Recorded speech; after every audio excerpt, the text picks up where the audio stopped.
This is Audible. Audible Frontiers presents Deadlocked 2, written by R Wise, narrated by Lamis Isaac. Chapter 1. Sacrifice. They ate my husband as I watched.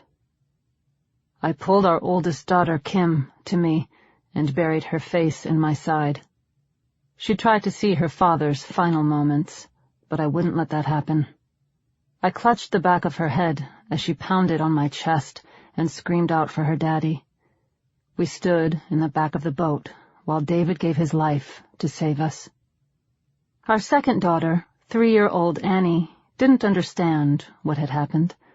She stared up at us and tried to assure me it would all be okay. David did everything he could to keep the horde away from the boat. He grabbed one of them by the ankle, pulled it down, and then toward him, where it gladly accepted the easy prey. He screamed out, but his cries weren't from the pain. My husband roared in anger so they wouldn't mistake him for dead. He slammed the creatures against the wooden dock as they tore at his body. He shouted out in sacrifice, but would it be enough?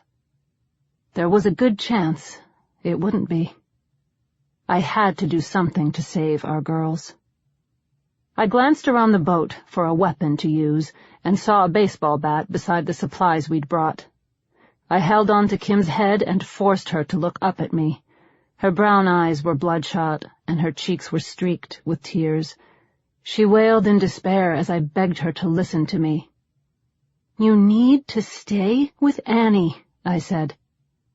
"No!" Kim's shrill plea carried across the bay. She understood what I was going to do. My voice was tortured by heartbreak as I tried to stay calm. "You have to take care of Annie." "No!" I let her go, but she clung to my waist as I tried to reach for the bat. I could hear David's cries weaken. The infected would turn their attention on us any moment. "Get this boat moving," I said to Billy. I didn't have any other choice than to push Kim down so I could get the bat. She fell hard and glared up at me as if I'd purposefully hurt her.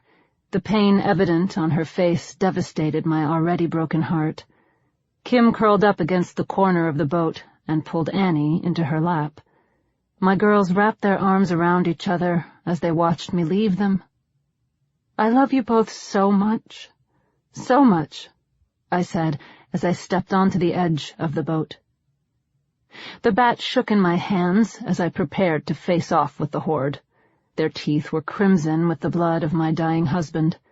They swarmed over him, and their hands dug into his flesh to pull forth a grisly meal. I was ready to die with him if it gave our girls a chance to live. I would do anything for them. I stepped onto the dock and raised the bat over my shoulder in a stance I hadn't made since high school softball. My legs trembled beneath me and my heart pounded. It felt like my throat was closing up as the fear and despair tried to take over me. I had to move as far from the boat as possible to make sure none of the creatures pushed past me, but my legs wouldn't cooperate. I was too scared. David struggled beneath the creatures. There was no hope of surviving this, and as I inched forward, I knew I was committing suicide. We would die so that they could live. I glanced back at the girls to find the strength I needed to move, but fear mounted inside me and I couldn't force myself to go. I wanted to walk, to run, down the dock and join David in his fight to save our girls, but all I could do was stagger toward the fight. Every foot forward was a miraculous accomplishment as my body quaked with dread. One of the creatures saw me and pushed itself into a crouched position over David. It was a woman, about my age, with brown hair darkened by my husband's fresh blood. She had striking blue eyes that would have been gorgeous on a living girl, but was terrifying on a dead one. Her right hand was inside of David's stomach, and she pulled out a handful of his intestines to chew on as she watched me. His entrails dangled from her teeth as she grinded them between her molars and pulled them apart. She kept her eyes on me as if mocking my despair. I'd only moved a few feet from the boat and had to force myself to take another step.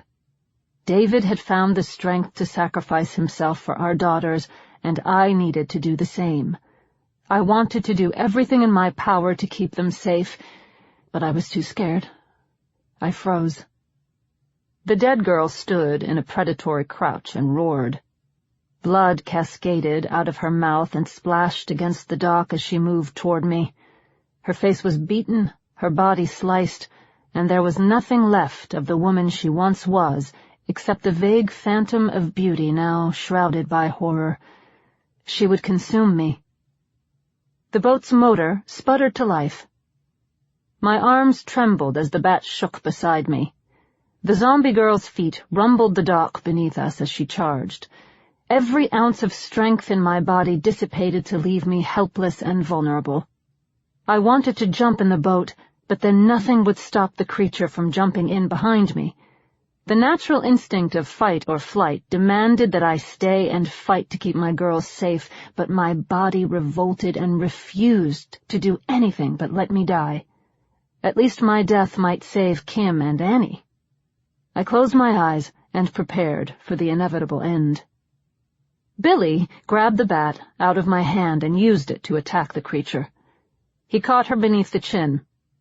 Momentum flipped her feet over her head as she collided with the side of the dock and then slid off. Her pretty blue eyeball plopped down beside me. He threw the bat into the boat and then turned to me. He said something, but the boat's motor drowned out his words, and fear had dazed me.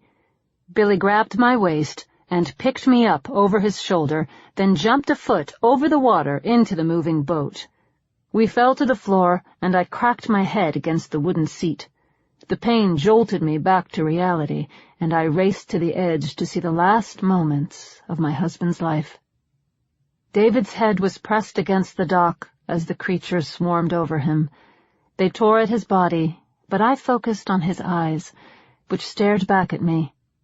In the last moment of his life, he saw us pull away from the dock, and he smiled at me. He smiled at me. The sorrow crushed me all at once, and I collapsed under the weight of it. I buried my face in my hands and shook uncontrollably as we rumbled our way into the middle of Haley Bay. I kept saying, "I love you, David. I love you so much. I'm so sorry. I love you so much." Annie's tiny hand slid over my shoulder. She wasn't crying. Her curly red hair and freckled cheeks framed her bright blue eyes as she looked at me in concern. Then she smiled and said, "It's okay, Mommy." I clasped my little angel and pulled her to me. I squeezed her against my chest as my body quaked in sorrow. Her thin arms wrapped around my neck, and she kissed my cheek. I thanked her, genuinely, and kissed her over and over until she started to giggle. Kim was still curled up in the corner and glared at me as she wept. She hadn't forgiven me for pushing her down. I put an arm out to welcome her into our embrace, but she refused. "Kim, please, I'm sorry I pushed you." "You were going to leave us," she said. "Why would you leave us?" I got up and went to sit beside her. "I was trying to protect you, honey. I would never leave you unless I had to." I was ashamed that Billy had saved me. While I'd been willing to die to protect my girls, I was also too scared to fight back. David's death had sapped my courage, and I was terrified of suffering like he had. In the moment when my daughters needed me most, I had frozen. I vowed never to let that happen again. Kim's tough exterior broke down. She wrapped her arms around me and pleaded, "Don't leave me again." "I won't, sweetie, I promise." I ran my fingers through her hair and rested my cheek on top of her head. Annie stood beside us and watched for a few moments before she turned her attention to the side of the boat. The edge was too high for her to climb, so she stood on her tiptoes and peered at the dock as it drifted away. "Annie, don't look at that. Come here." I pulled at the back of her shirt to drag her over to us. She smiled and plopped into my lap. I wrapped my right arm around Annie and my left around Kim as I drew them in for a tight hug. I love you, girls. Annie rested her head against me and asked, "Is Daddy going home?" Chapter 2. Overboard. "I'm sorry about your husband," said Billy. "He did what he had to do, same as your dad." I wanted to collapse and weep for days. Every instinct in me demanded that I break down after what had happened to David. My eyes continued to tear up, and my chest ached as I tried to keep from sobbing. I didn't care about my own survival, but my daughters needed me to be strong, and curling up into a ball and screaming wouldn't help them. I had joined Billy up front after getting the girls into a pair of life vests. The cabin of the Casper was plastered with pictures of Billy that his father had taped up. Some of them were from a decade ago, when Billy was a child, and every one of them featured the same goofy grin. There were pictures of him holding fish that dangled by a line, and others at an amusement park. It took me a while to find one with his father in it. It looked older than the rest, with Billy flanked by his father and a pretty woman with her long hair up in a bun. She had a wide smile, and I could see her resemblance to her son. "Is this your mom?" I pointed at the picture taped above our heads. Billy looked at it and smiled. "Yeah, before the divorce. I don't really remember those days that well." "Where does she live now?" "In the city. I used to live with her, but I moved back in with Pop to help him get the salvage business up and running. That, and he needed my help keeping this bucket of bolts floating." He slapped the side of the Casper's steering column. "This old bitch likes to fall apart. A lot." "That's reassuring. Have you talked to your mom since all this started?" "I've been trying to call her, but no luck." He pointed at his cell phone on the dash. I haven't had much luck on my phone either. I'd tried calling friends and family the entire time the girls and I were trapped on our roof, but I couldn't get any of my calls to go through. That reminds me, is there an outlet where I can plug in my phone to charge it? "Yeah, right over there. The TV's plugged into it." "Does the TV work?" I asked. "Sure. Just the local channels, you know, the free ones. But we could probably check out what they're saying on the news." I turned on the old black-and-white set. The picture popped to life in a way I hadn't seen a television do since I was a kid. It started out pure white and faded until shapes began to appear, but the screaming blared to life immediately. I didn't know that televisions this old even worked anymore. I scrambled to turn the volume down as we tried to see what was happening. A reporter stood on a roof above a chaotic city street. The noise around him drowned out everything but the bass of his voice, and I was about to change the channel when it cut back to the newsroom. The newscaster shook his head in shock. "We seem to be having trouble with Mike's audio, although as you can see, people have started to riot, and we're getting reports of looting all across the city." "Channel 5 is asking that our viewers stay inside their homes," said the female co-anchor. "The military has been mobilized, and we should have more information about what is happening within the hour." "What city was that?" asked Billy, as we both strained to see the tiny television.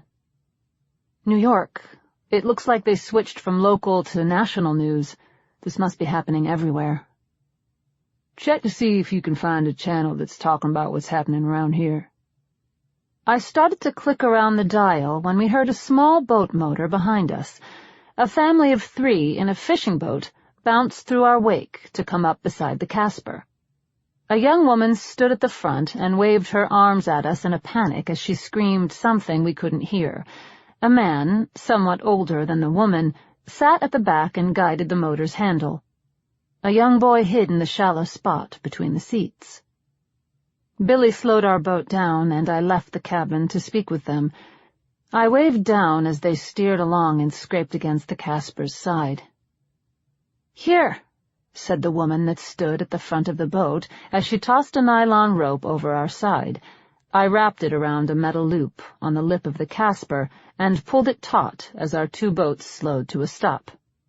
"Oh, thank God," she said after I secured them to us. "Are you okay?" I asked. "We're almost out of gas, and we didn't have time to grab the oars before we had to leave. They were everywhere." "The zombies?" I asked. "I guess so, if that's what we're calling them." "Not much else you can call them," said Billy, as he walked up behind me. He reached down and helped the woman pass her son onto our boat. The boy looked to be about Kim's age, with a bowl haircut and wide brown eyes. His lips were pursed shut, and he glanced around the boat, nervously, as if afraid a zombie would be waiting there to grab him. He looked frail and sickly as he shivered beside me. Billy helped the mother up as her husband shut off their motor. The boy clenched her waist once she was beside him again. She was a young woman, probably in her mid-20s, and very pretty. Her hazel eyes and high, strong cheekbones gave her a striking beauty that was accentuated by her short, light blonde hair. "Thank you so much for stopping," she said. "I was scared we were going to be left drifting out there. So many people just sailed past us, even when we yelled out for help." "I thought tragedies like this were supposed to bring out the best in people," I said. "Me too, but I guess not. People can be real assholes sometimes." She covered her mouth when she saw Kim and Annie seated nearby. "Oh, I'm sorry. I didn't see your girls there. I shouldn't cuss." I laughed. "Believe me, they've heard a whole lot fucking worse. I'm Laura, by the way. I've never been concerned about cursing in front of my children. The way I figure it, words only have power if you allow them to." She reached out to accept my handshake. "I'm Gwen, and this is Toby." She ruffled her son's hair and then pointed to her husband. "That's Jacob." Billy helped Jacob onto the boat. He was older than his wife by at least 10 years. He had a polo shirt tucked into a pair of khaki shorts and wore black flip-flops. He smiled and shook my hand as he thanked us for stopping. Billy introduced himself to them, and I called Kim and Annie over. "Come meet Toby, girls." Annie raced over, but Kim stayed in her corner, with her head tucked between her knees. "She just lost her dad," I said to our guests. "Oh, my God," said Gwen. "I'm so sorry. Your husband?" I nodded. The despair of losing David had been temporarily forgotten, but now it rushed back in. Billy saw that I was having trouble and took over the conversation for me. "Where are you guys headed?" he asked.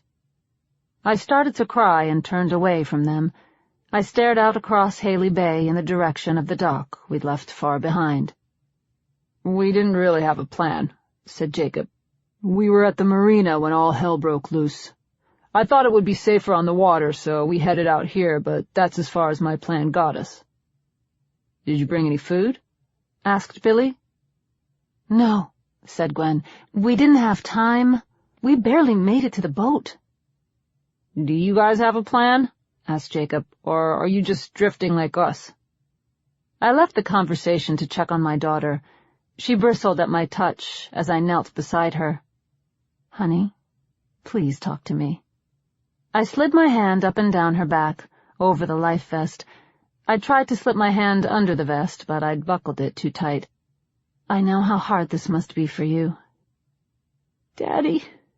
That was the only word she could say through her sobs. "I know, Kim. He saved our lives. Your dad's a hero, honey." I kissed her head as she took several deep breaths to calm herself. "If it weren't for him, they would have eaten us too," she said, bereft of emotion, as if relating a dead fact a teacher had forced her to memorize. What a horrible thing for a 5-year-old to have to comprehend. I don't think even Atticus Finch would have known the right thing to say to help her with that one. I held her until she relented and accepted my embrace. I kissed the side of her head and smelled the grape shampoo that I'd washed her hair with that morning. It was a brief, treasured reminder of a life we'd left far behind. "What do you think, Laura?" asked Billy. What? I'm sorry, I didn't hear what you guys were talking about. I joined the conversation again. I'm going to head up to the north side of the city, said Billy. My mom's up there, and I want to make sure she's safe. We were thinking that I'd take their boat, and you could all head out into the bay to wait for me. You're going to the city? Billy smirked. It's not the best thought-out plan ever, but yeah, that's the plan. I ran my hand through my hair in a gesture my husband would have recognized as one of frustration. I didn't like the plan at all, and normally I would have retreated from the disagreement and accepted whatever decision the others made. But the survival of my family required me to avoid acquiescence. I couldn't let myself freeze up and give in like I had on the dock. I had to fight for what I knew would be best for my children. We were just talking about how this ship falls apart all the time. I sure as hell wouldn't know how to fix this thing if something happened. Would you guys? Jacob and Gwen shook their heads.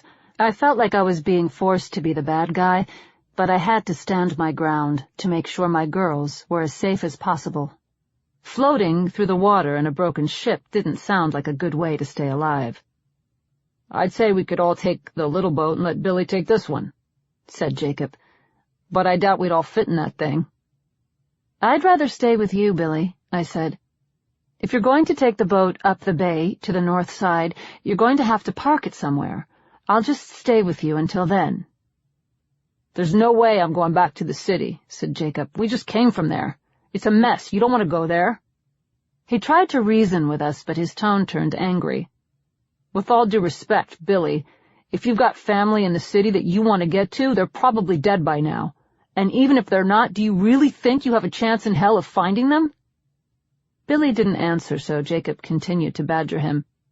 The best thing for all of us to do right now is head out into the bay and wait for the military to get here. I understand you want to go help your mom, I get that, but that's just not the smartest thing to do right now, you know? Billy? Huh? Asked Billy. He had ignored most of what Jacob said. No, I'm going to the city. Only question is whose boat I'm taking, yours or mine. Well, pardon my language, but that's pretty fucking stupid, said Jacob. Billy shrugged and walked back into the cabin at the front of the boat. Figure out the plan. I'm steering north, he said before he closed the door behind him. I was furious with him for leaving me alone to fight this argument. Well, that's just fucking great, said Jacob. He kicked a plastic tackle box over, and the lures spilled out across the floor. Honey, calm down. Gwen turned to me and apologized. I'm sorry to be so much trouble. No, it's okay, I said. I understand. You're just trying to do the right thing, and so are we. Let's all calm down. There's probably a good solution that we just haven't thought of yet. You've got to agree with me, though.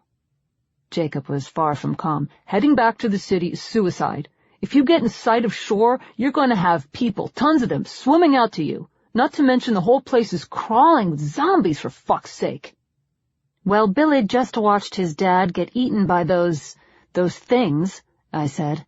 I can understand that he wants to do everything he can to save his mom. I understand that completely. So, you're willing to risk your kids' lives because he needs his mommy? Asked Jacob. Watch it. I looked to the back of the boat where my girls and Toby sat. They're all I've got. He didn't mean it, said Gwen. Oh, I meant it. Taking this boat back to the city is going to get you and those girls killed, plain and simple. That's enough, I said. Look, you stupid bitch. If you and your boy toy can't think straight, then I'll be happy to do the thinking for you. We need to take this boat out into the bay and wait for this to sort itself out. He gesticulated madly and shouted at the top of his cracking voice. The veins in his neck stood out as he lost his temper. Let that dumb fuck in there, take the small boat, and head back to the city if he wants to, but taking this whole thing out there is just plain dumb. Then get off our boat, I said, but he didn't hear me. You're going to use up a ton of gas, too. Why take this whole ship all the way there when you could just take our boat? We could even wait here for him for a day or two. But sending us off in that tin can is bullshit, and you know it. You can't be dumb enough not to see that I'm right. Please stop, said Gwen. I said, get off our boat. If you can't calm down and talk about this like an adult, then you need to leave. I'm the only one acting like an adult here. He pointed at the cabin where Billy had retreated. I'm telling you, that kid's idea is shit.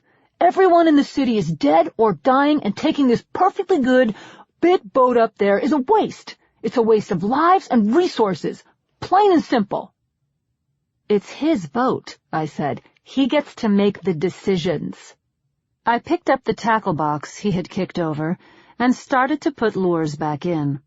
Then I grabbed the baseball bat in a motion that looked as if I were still cleaning up. Bullshit, said Jacob. It's as much our boat as it is his now.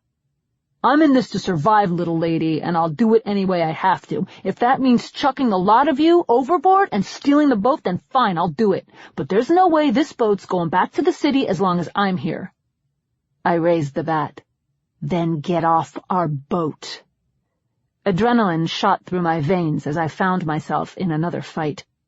I didn't have as much trouble with the thought of hitting Jacob as I did the dead girl, though. Are you serious? Jacob laughed at me. Get the fuck out of here. Is that what we've resorted to now? You're gonna hit me because I'm telling the truth, you stupid cunt? Go ahead and hit me then. Go ahead.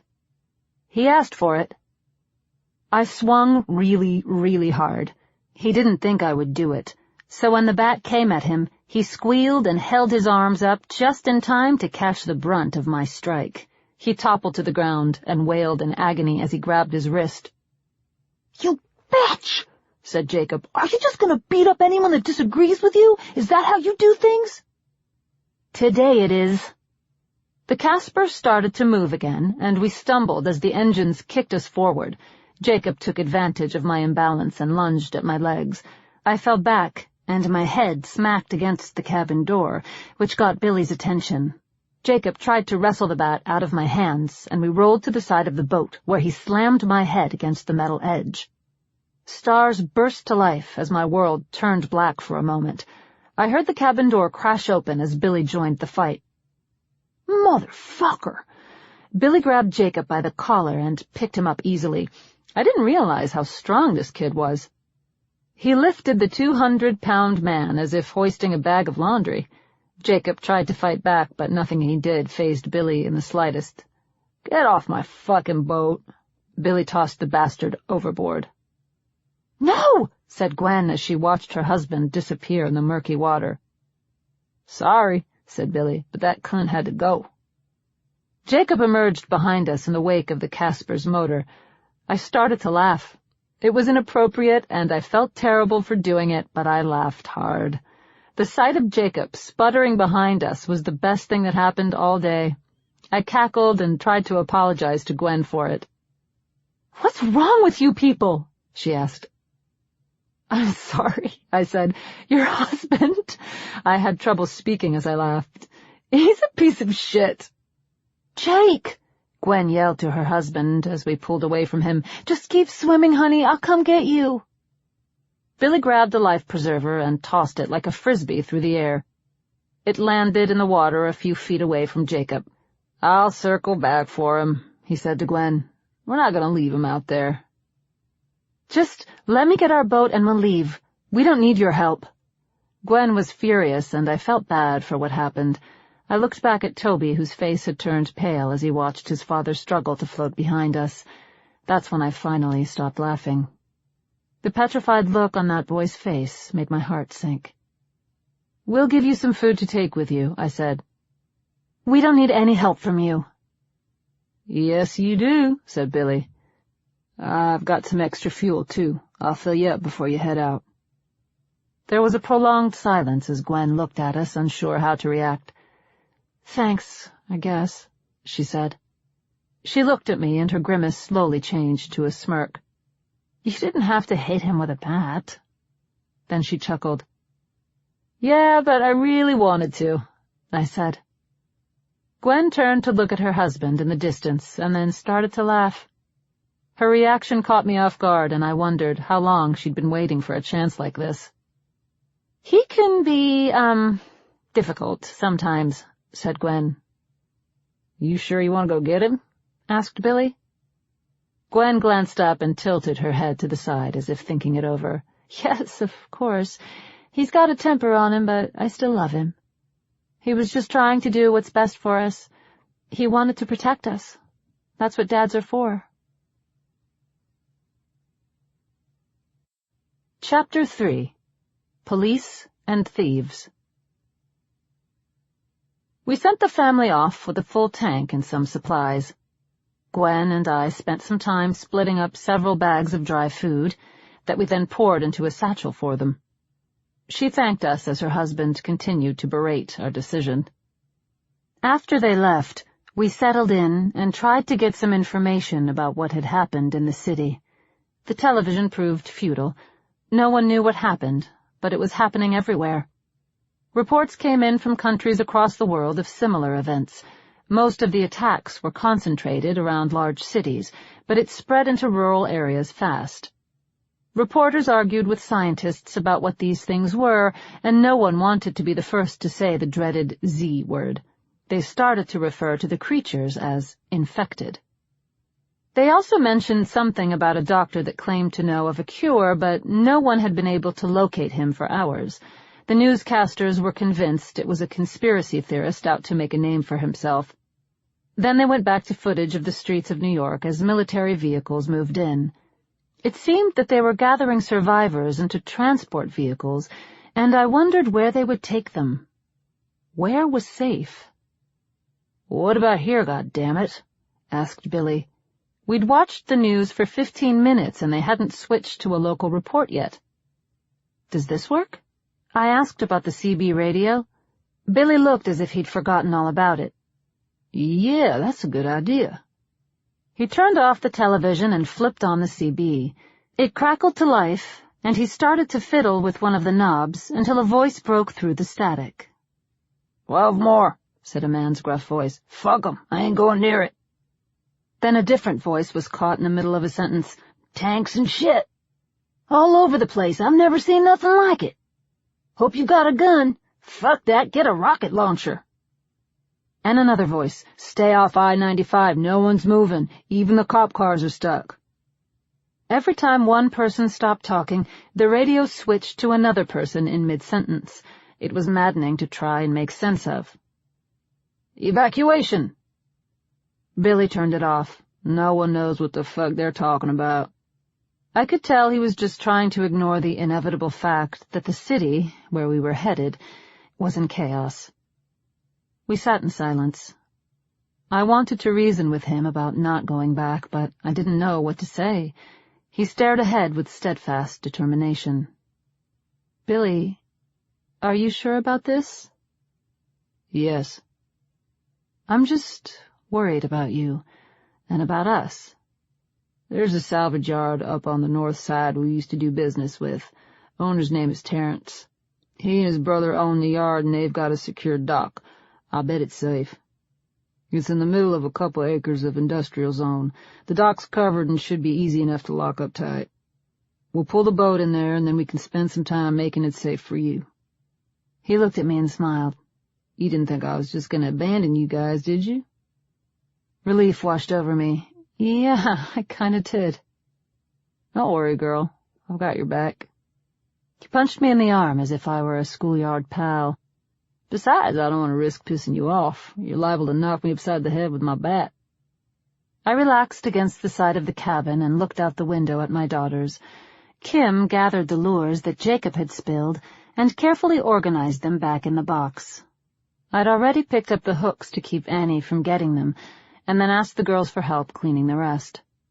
Kim took the job very seriously, while Annie snuck lures back out of the box when her sister's back was turned. I smiled as I watched. "You want something to eat?" I asked. We hadn't eaten since breakfast. The girls were probably starved. "Shit, yeah," said Billy. "What do we have?"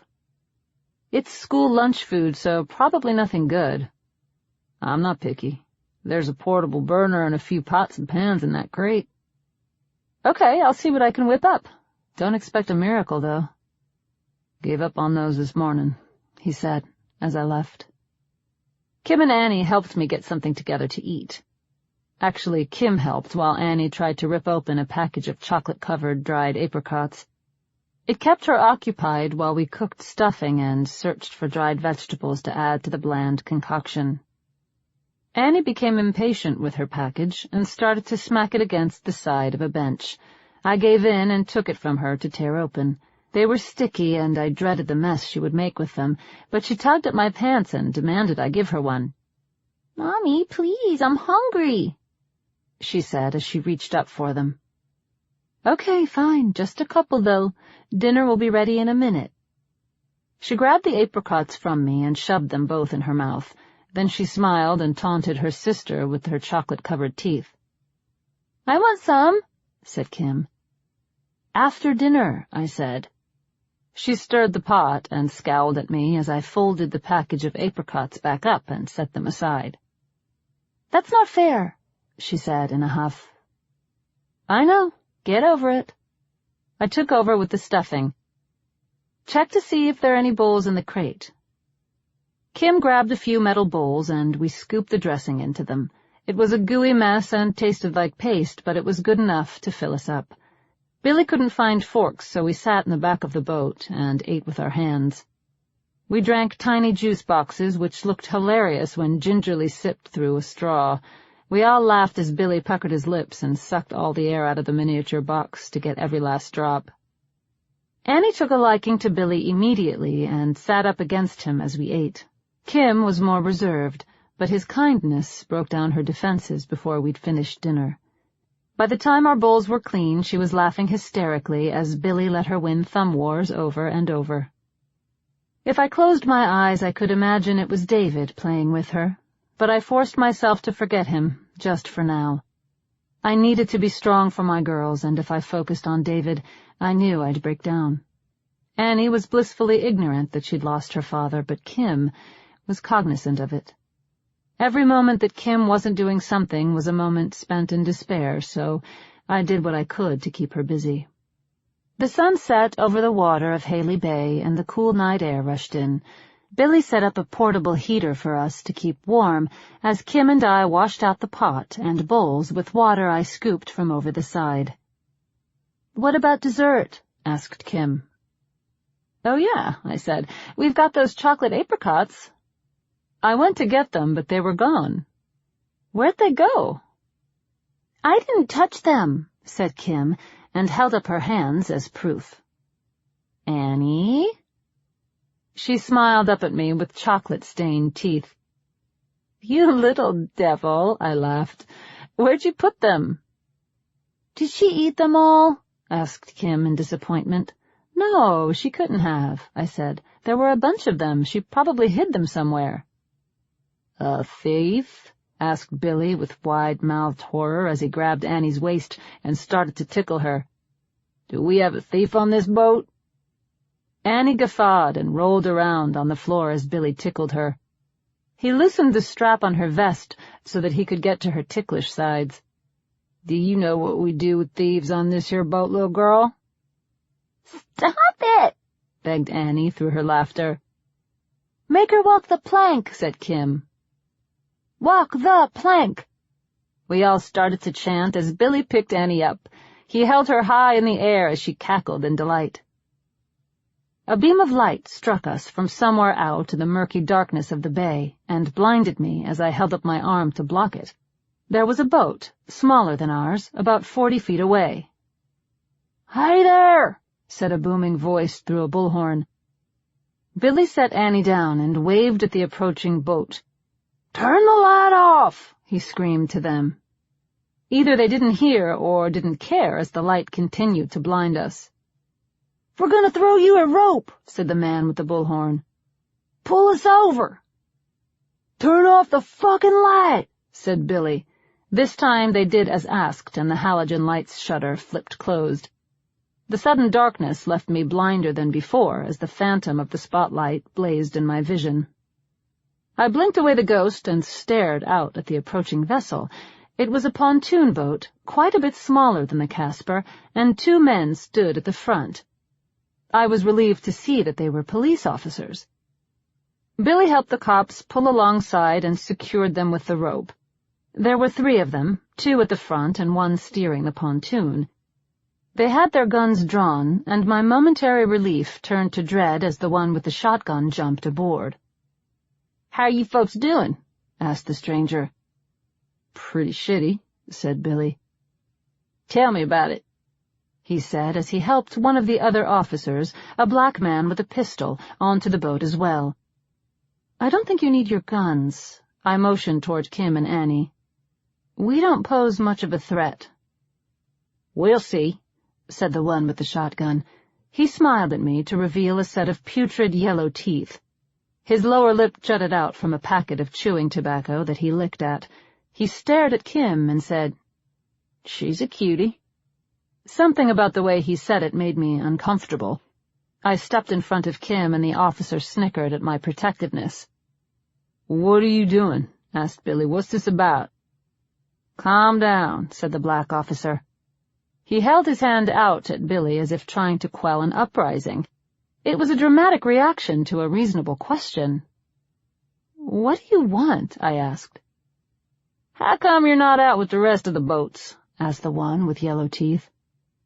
"I don't know what you're talking about," I said. "What other boats?" "Out in the middle of the bay over by Haley's End. We're all gathering there to help each other out." He continued to hold his shotgun as if expecting to use it. "We're doing just fine," said Billy. "So I see." The officer pushed the toe of his boot into one of our pilfered bags of food. "You can't just go out on your own," said the black officer. "We gotta work together for the common good." "Can you please put your guns away?" I asked. "You're scaring my girls." Kim and Annie cowered behind me. "Can you keep your wife's mouth shut, please?"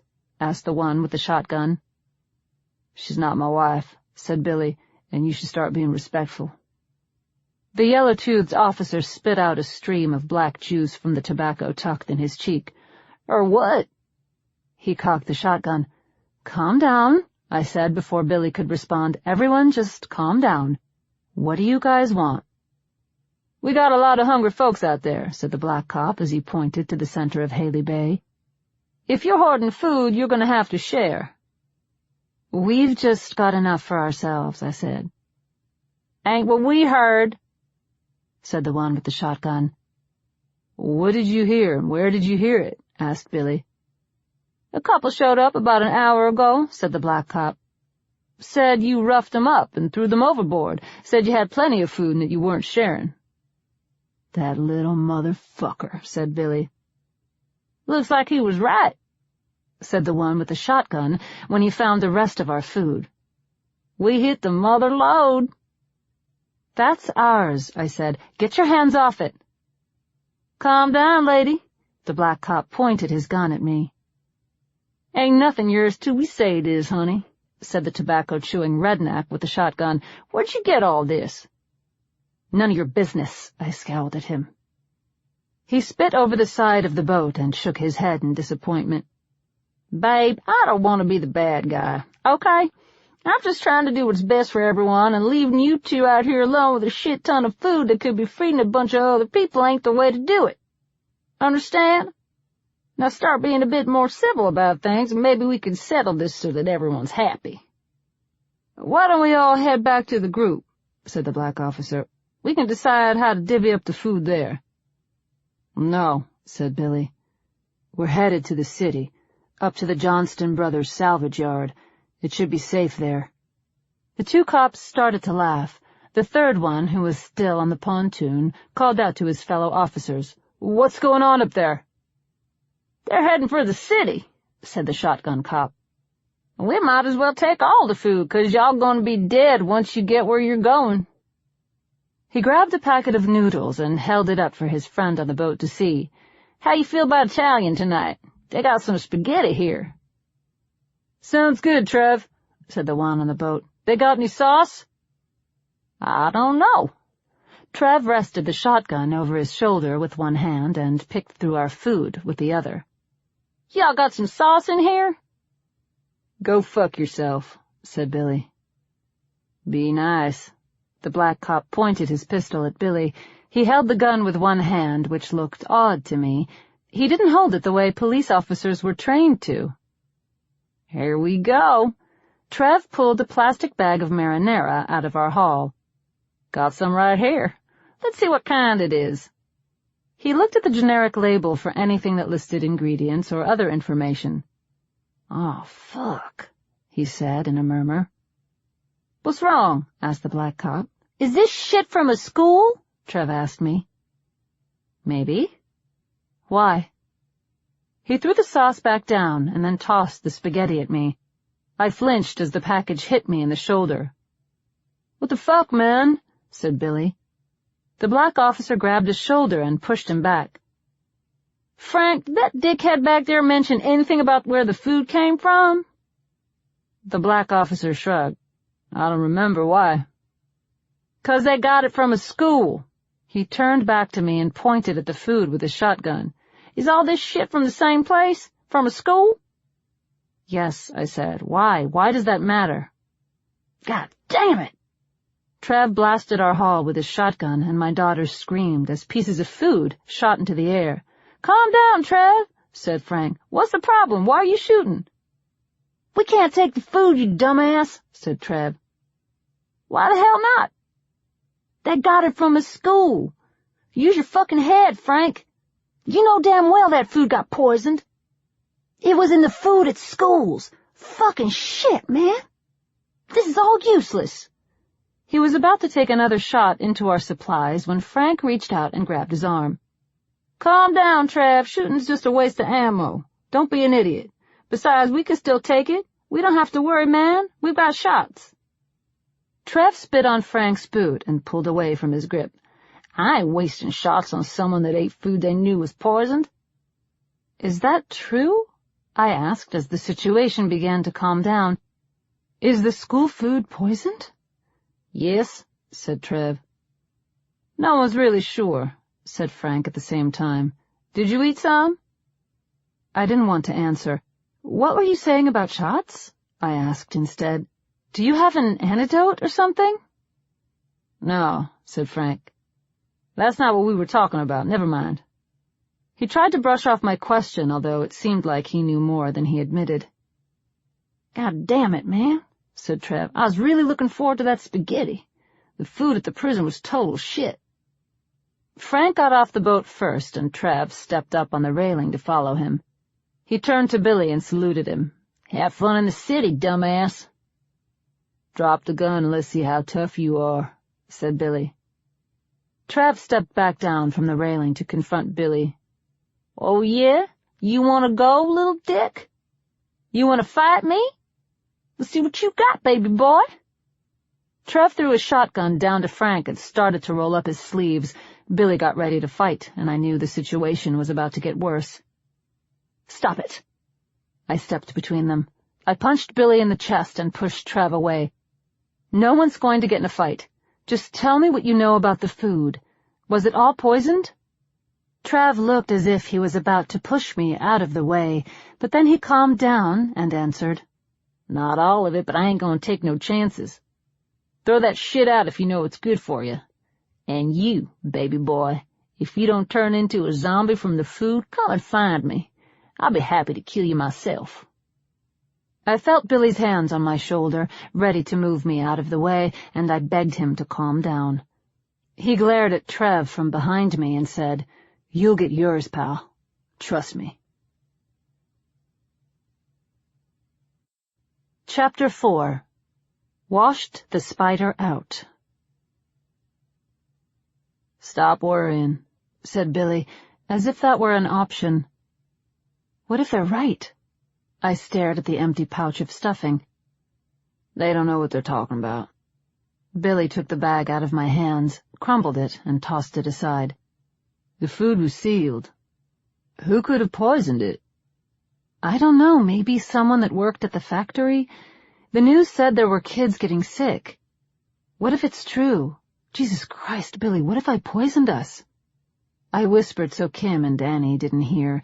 They were in the cabin of the boat, where it was warm, tucked under a tarp for a blanket. We can fish for food from now on if you don't want to eat the school stuff, said Billy. I paced the length of the boat and shivered in the cold air over Haley's Bay.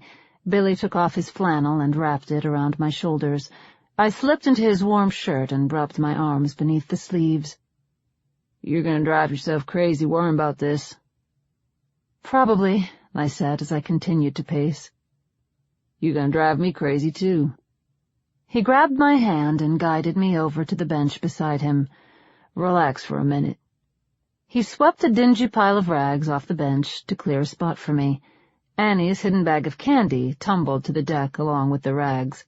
I picked them up and smelled the sticky treats. "What are those?" asked Billy. "Chocolate apricots. Annie must have hidden them under those rags." I took one of them out of the bag. It was tacky and melted between my fingers. She likes to hide food. I smiled as I thought of my girls fighting over hidden food. Kim used to tell us that Annie was stealing candy and hiding it around the house, but we never believed her. We always thought Kim was being ridiculous, but then one day David found a stash of old gum wrappers hidden behind Annie's stuffies. "Stuffies?" asked Billy. "Stuffed animals. Our house was littered with them. Annie had her favorites, though. She collected all of the cat stuffies and hoarded them in her room. She used to lay in them in a big pile in the corner of her closet. We would find her in there talking to them all by herself. That's where David found her gum stash, tucked back behind those cat stuffies." I took a deep breath and stared up at the stars. It was a clear, brisk autumn evening, and only a few wisps of clouds marred my celestial view. Winter would be upon us soon, and that ushered in the busiest time of year for us. Not only were there the holidays, but Kim and David's birthdays were at the end of the year as well. It was always a hectic few months that I looked forward to getting past. I'd give anything for it to be yesterday again. "It'll be okay," said Billy in a fruitless attempt to console me. I should have grabbed one of those damn cats. "What?" asked Billy. "One of her stuffed cats. We were in such a hurry to leave the house we didn't bring any toys for the girls. I should have grabbed one of her stuffed cats." I stood from the bench in a moment of frustration and threw the bag of chocolate apricots out into the bay. I cursed at them as they splashed down in a series of quiet plops in the distance. "Hey," said Billy, "I was gonna eat those." He tried to joke, but the humor fell flat. "Seriously, though, we don't know this stuff is bad. We shouldn't just toss it out." "Yes, we should," I said. "There's no way I'm feeding any of it to my girls again." "Okay, fine, but we should still keep it." "Why?" I asked. "Because it might still be good. If we don't get sick in the next couple days, then we know it's fine. And even if you don't feel comfortable eating it, we could trade it with other people if we need to." "That's a little fucked up, Billy. I'm not giving this shit to anyone else to eat." "Why not?" I couldn't understand why this was up for debate, and I let him know it by glaring at him. "Because it might be poisoned." Billy looked at the shipping label on the pack of spaghetti that the cops had discovered. "Forgive me, babe, but I haven't met too many folks since this started that I'd feel bad about poisoning." He peeled the label off with ease, crumpled it, and threw it aside. As right as he might have been, I couldn't go along with it. We're not giving poisoned food to anyone. Period. Billy tossed the bag back into the pile that Trev had blasted with the shotgun. "Fine, but we're not throwing it out either, just in case. Deal?" I nodded. Deal. Light erupted from somewhere in the city. We barely had a chance to see it before the sound swept over the bay. A deafening roar shook the boat as the blast's brilliance formed into an orange blaze. "What the fuck was that?" asked Billy in shock. "Mommy?" said Kim as she opened the door of the cabin. "What happened?" "I don't know, baby. Get back inside. Stay inside." The light faded until we only saw an orange glow that emanated above the top of the buildings along the shore. Plumes of black smoke rose over the city, and we could hear the crash of something massive hitting the water. Above the sound of destruction, we heard the distinct whine of a jet as it passed overhead. The military had arrived, and the sudden explosion was no coincidence. "They're destroying the bridges," said Billy. He sprang to action and rushed into the cabin to start the boat. "What?" I screamed after him. "They're going to cut off the city." Kim and Annie moved to the corner as Billy struggled to get the Casper started. The girls begged us to tell them what had happened, but I waved away their question and hushed them. "How do you know that?" I asked Billy. "They're trying to contain the outbreak," he said. "By stranding everyone in the city? That can't be right." "I'm not taking any chances." The Casper roared to life and started to tremble as the anchor's chain grinded its gears. "What are we doing?" He turned the floodlight on and pointed it out across the murky nightline to reveal a bridge across the bay a few hundred yards ahead. The Casper headed that way. "Are we turning around?" I asked. "That's Beacon Bridge," he said. "Okay, so we're going to go away from it, right? If they're blowing up the bridges, then we don't want to be anywhere near them." "Beacon Bridge is built on a strip of raised land. There's a waterway in the middle that leads into the channel." "But that's not where we're going, is it?" Billy looked at me with pursed lips and a strained brow. "We need to be on the other side." "What?" I shouted in shock. "We need to move up the channel to get to the yard. It's the only way." "Then fuck the yard, Billy. We'll figure something else out." He put the throttle up to full speed as we headed for Beacon Bridge. "Sorry, Laura, but we've got to make it. If that bridge goes down, it'll fall on the land beneath it." "So what? If that happens, it might block the channel." I was furious. "Then we'll figure something else out. Don't you dare take us under that fucking bridge, Billy." "We'll make it." Beacon Bridge loomed ahead as the roar of another jet came from above. I braced for an explosion, but the plane passed without incident. I pulled at Billy's arm to make him face me, but he stayed rigid, determined to move ahead. "You're risking our lives." I started to look for something to hit him with. "I'm trying to save us." Billy flailed his right arm back at me without looking. "What do you think is going to happen if we stay out here? How long do you think it'll take for those cops to come looking for us again? We're sitting ducks out here, Laura. Now get the fuck off me and settle down." We were almost to the bridge now, and turning around would have taken just as long as simply passing under. As much as I hated the plan, there was no going back. That's when I saw things falling from the bridge. "What is that?" I asked. "What?" I pointed at the dark forms that fell into the water from the side of the 150-foot bridge. Billy used a handle on the roof to aim the spotlight to see what had fallen. "Are those people?" he asked. They were. Hundreds of them. Oh my God. I froze as we watched the horrific scene unfold. "Kim, don't look." She stood up to see what was happening. I said, "Don't look. Go over there and lay down. Look at the floor. Now, honey." "What's going on?" she asked. "Never mind, we're just going under a bridge. Now lay down." A tremor ran through me and my stomach tightened as the horror of what we saw took hold. It was impossible to tell what happened on the bridge, but people, hundreds of them, decided jumping into the water was their best option. Some fell alone and others held hands as they went. Their coats flapped over their heads as the wind ripped their shoes off. The Casper's rumbling motor spared us the sound of their bodies hitting the water, but it couldn't drown out their screams as they plummeted. The cacophony of terrified people grew louder as we approached. My hands gripped Billy's arm as if our fight had been frozen in time, but the sight ahead made me loosen my hold. I slid my hand down as we watched the poor souls above fall to their death.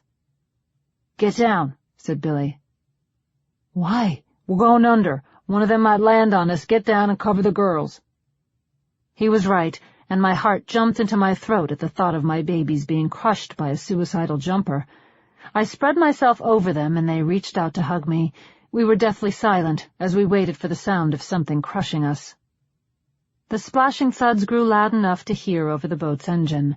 One after another, in sporadic bursts of horrifying impact, the bodies collided with the water ahead. Kim's grip on my side tightened each time another body hit. Annie didn't understand why I was on top of her, and she started to squirm to get away. "No, no," I said. "Stay there, Annie." how about we sing a song, okay? Let's sing Itsy Bitsy Spider. Okay, said Annie, as she quit struggling and nestled back in beneath me. I sang, and Annie merrily joined in. The itsy bitsy spider climbed up the water spout. Another body hit the water near us. It was hard to tell where the sound came from, but I glanced up and saw that we were about to pass under the closest side of the bridge. Down came the rain and washed the spider out. Out came the sun and— Another pound thundered beside us. Billy ducked down and put his arm over his head as the Casper passed under the bridge and came upon the other side. Dried up all the rain. A series of thuds exploded beside us, and we all screamed out in terror except for Annie, who continued to sing alone. And the itsy bitsy spider went up the spout again. The sounds of screaming death began to fade, and Billy stood up to steer the boat. We'd made it through without getting hit. I helped Kim and Annie stand, and we brushed ourselves off. Can we sing again? Asked Annie. But this time, do the hand thing like Daddy does. She used her fingers to mimic a spider climbing up and then falling back down again. I'm so sorry, said Billy. I never would have thought. His face had turned pale, and he grinded his grip on the steering column with nervous energy. The sight of the suicide jumpers had rattled him. Now that we were safe, I could focus on how pissed I was. I grabbed onto his shoulder, spun him around, and shoved my finger in his face as I seethed in anger. You risked our lives. You son of a bitch, you almost got us killed. I didn't know that would happen.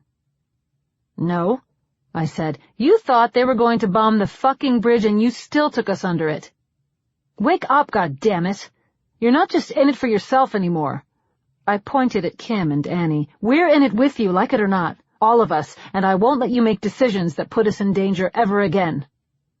You're right, I'm sorry. I'm so sorry. Billy's sheepish expression reminded me just how young he was, and I felt bad for assaulting him. He was barely out of high school and had been thrown into a situation that would make most adults twice his age fall apart. I put a hand on his shoulder and pulled him to me for a hug. The sudden change in mood surprised him, and I could feel his hesitation to reciprocate, but his arms eventually slid over my waist as I pressed my head into his chest. I'm sorry, said Billy. Me too, I said. I'm just scared. Yeah, same here. I started to laugh as I wiped away my tears on his shirt. He pulled back to see what I could possibly be laughing at. What? He asked. I just realized something. I stepped away and put my hands against my temples to massage away the encroaching headache. What? It's embarrassing. I didn't want to tell him, but I sighed and then said it. I forgot to bring tampons. There was an awkward moment as Billy processed what I'd admitted. Then he began to giggle. It started slow at first and built into a crescendo of laughter that we both took part in. Is that why you've been beating the shit out of everyone? He asked as his face turned red. Shut up, I playfully slapped him. It's not funny. So you mean you're not always cracking people in the head with bats? It's just PMS? Joke around all you want, asshole, but this is going to turn into a real problem for me soon. Stop laughing. It's embarrassing. That's nothing, he said. I've had to take a mean shit all day, but I've been too embarrassed to do it. It's bad, too, like turtle-heading sort of bad. Was that you farting at dinner? I asked. I totally thought that was one of the girls. Where are we supposed to go to the bathroom anyways? He shrugged. In a bucket or over the side. I was going to try to hold it till we got to the dock. Oh, that's gross, I said. You could set up a pole and we could troll for fish while I poop. We could use it as chum. I didn't really understand the fishing humor, but I laughed anyhow. Even the girls started to giggle at us. Our laughter was interrupted and exchanged with sudden, intense fear. This time, there was no pause between the burst of light and the sound as a Jets bomb found its mark on Beacon Bridge. Everything around us exploded in an orange blaze, and the concussion deafened me. I could see the glass windows of the Casper crack and then break, but I didn't hear the shatter. Heat poured in, as if we'd just opened the door of an oven. I could feel my skin burn as I struggled to breathe. There was no oxygen. My lungs filled with heat, and I fell to my knees as the strength in my legs gave out. A small hand reached out for me, and I grasped it. I couldn't see, even though the initial brilliance of the explosion had faded. Now the sudden absence of light left me just as blind, and I ran my hand along the arm of my daughter. It was Kim, and her arm shook as she held me. She didn't hold my hand out of compassion or love. She reached out for help. She was dying. The explosion created a wave that carried the rear end of the Casper into the air. We tumbled to the front of the cabin, and I felt glass cut into my face as bits and pieces of food and tackle collided with the door. I could feel the boat push forward as it turned vertical and threatened to overturn completely. Then we crashed back down as the first wave passed and pulled the front of the boat along, which caused the rear to plummet. The force of the fall made the ship shudder and crack. One of the masts that held the shrimp nets broke free and collapsed onto the roof of the cabin. The ceiling crushed down onto us. I heard Kim scream, which I was thankful for, as it meant she could breathe. My lungs still struggled to work, and it felt as if I would suffocate. Air came back to me with stuttered gasps, and I tried to blink away the tears that the searing heat had caused. I held on to Kim with my right hand and blindly searched for Annie with my left. "Annie?" I found Billy's leg and ignored him as I continued to look for my youngest daughter. "Annie!" Liquid ran into my eyes, and I swiped it away, but my hand caught on something painful. A shard of glass was lodged in my forehead, and it sliced into my hand as I tried to wipe the blood out of my eye. I gripped the glass and pulled it out, which didn't hurt the way it should have. Blood gushed out and into my eye. I pressed my hand over the wound, but the blood oozed through my fingers and ran down my arm to soak the sleeve of Billy's flannel. "Mommy," said Annie. Her voice seemed so far away, but my ears rang from the explosion still. It was hard to tell where her voice had come from. "Annie? Where are you?" No answer. I heard Billy groan and start to move. I grabbed his leg and shook it. "Where's Annie?" "What?" He struggled to stand up, but the roof of the Casper had been pushed down far enough that he could only get to his knees. "Mommy," she said again. Her voice was so far away. Billy tried to say something, but I shushed him as I listened for her. My sight slowly focused, and I saw the damage around me. There were flames on Beacon Bridge that lit up our cabin with twisted shadows of rigid, broken metal. There was glass and blood mixed together with water from the bay that sloshed across the floor, along with a picture of Billy and his parents. A fish flopped in the mess at my knees, and salt water stung my wounds. Kim was pressed under the console of the dash, and Billy knelt beside the steering column. Annie wasn't with us. "Where's Annie?" I started to scream. "Mommy!" She called out to me again. "Oh, my God," I said as I crawled to the side of the cabin to stare at the bay.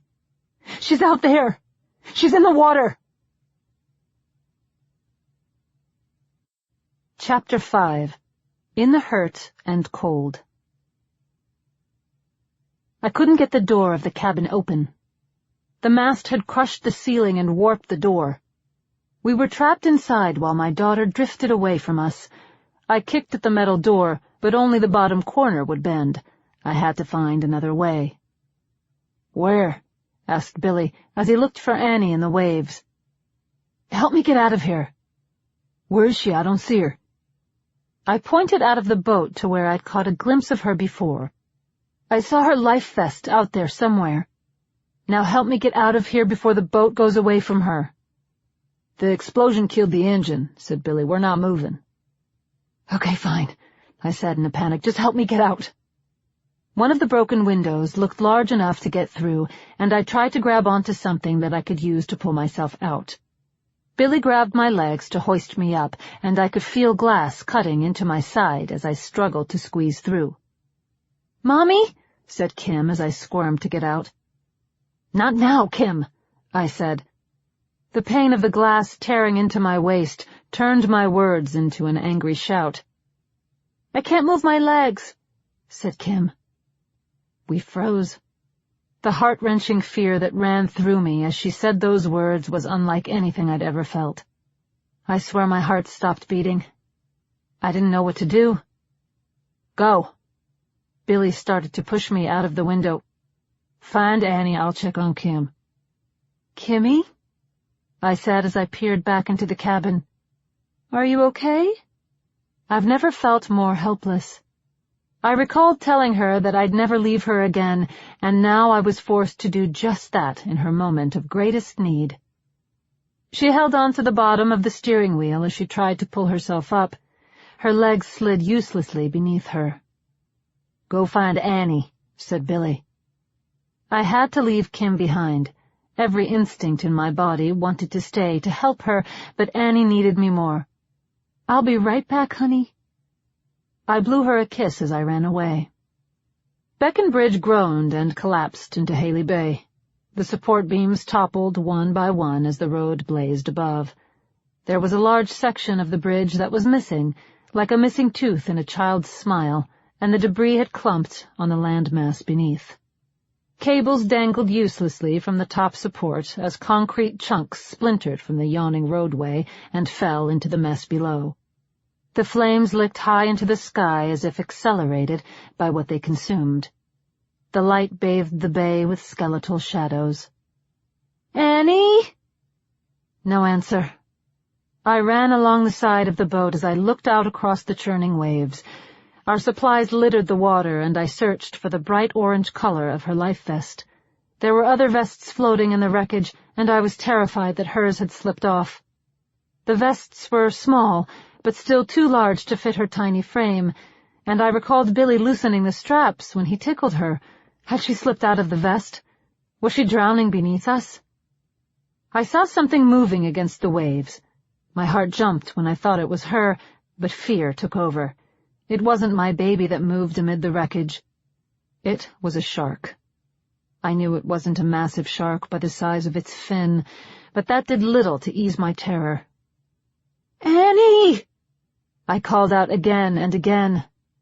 I watched the fin dip beneath the murky water, and desperation brought me halfway over the edge of the boat.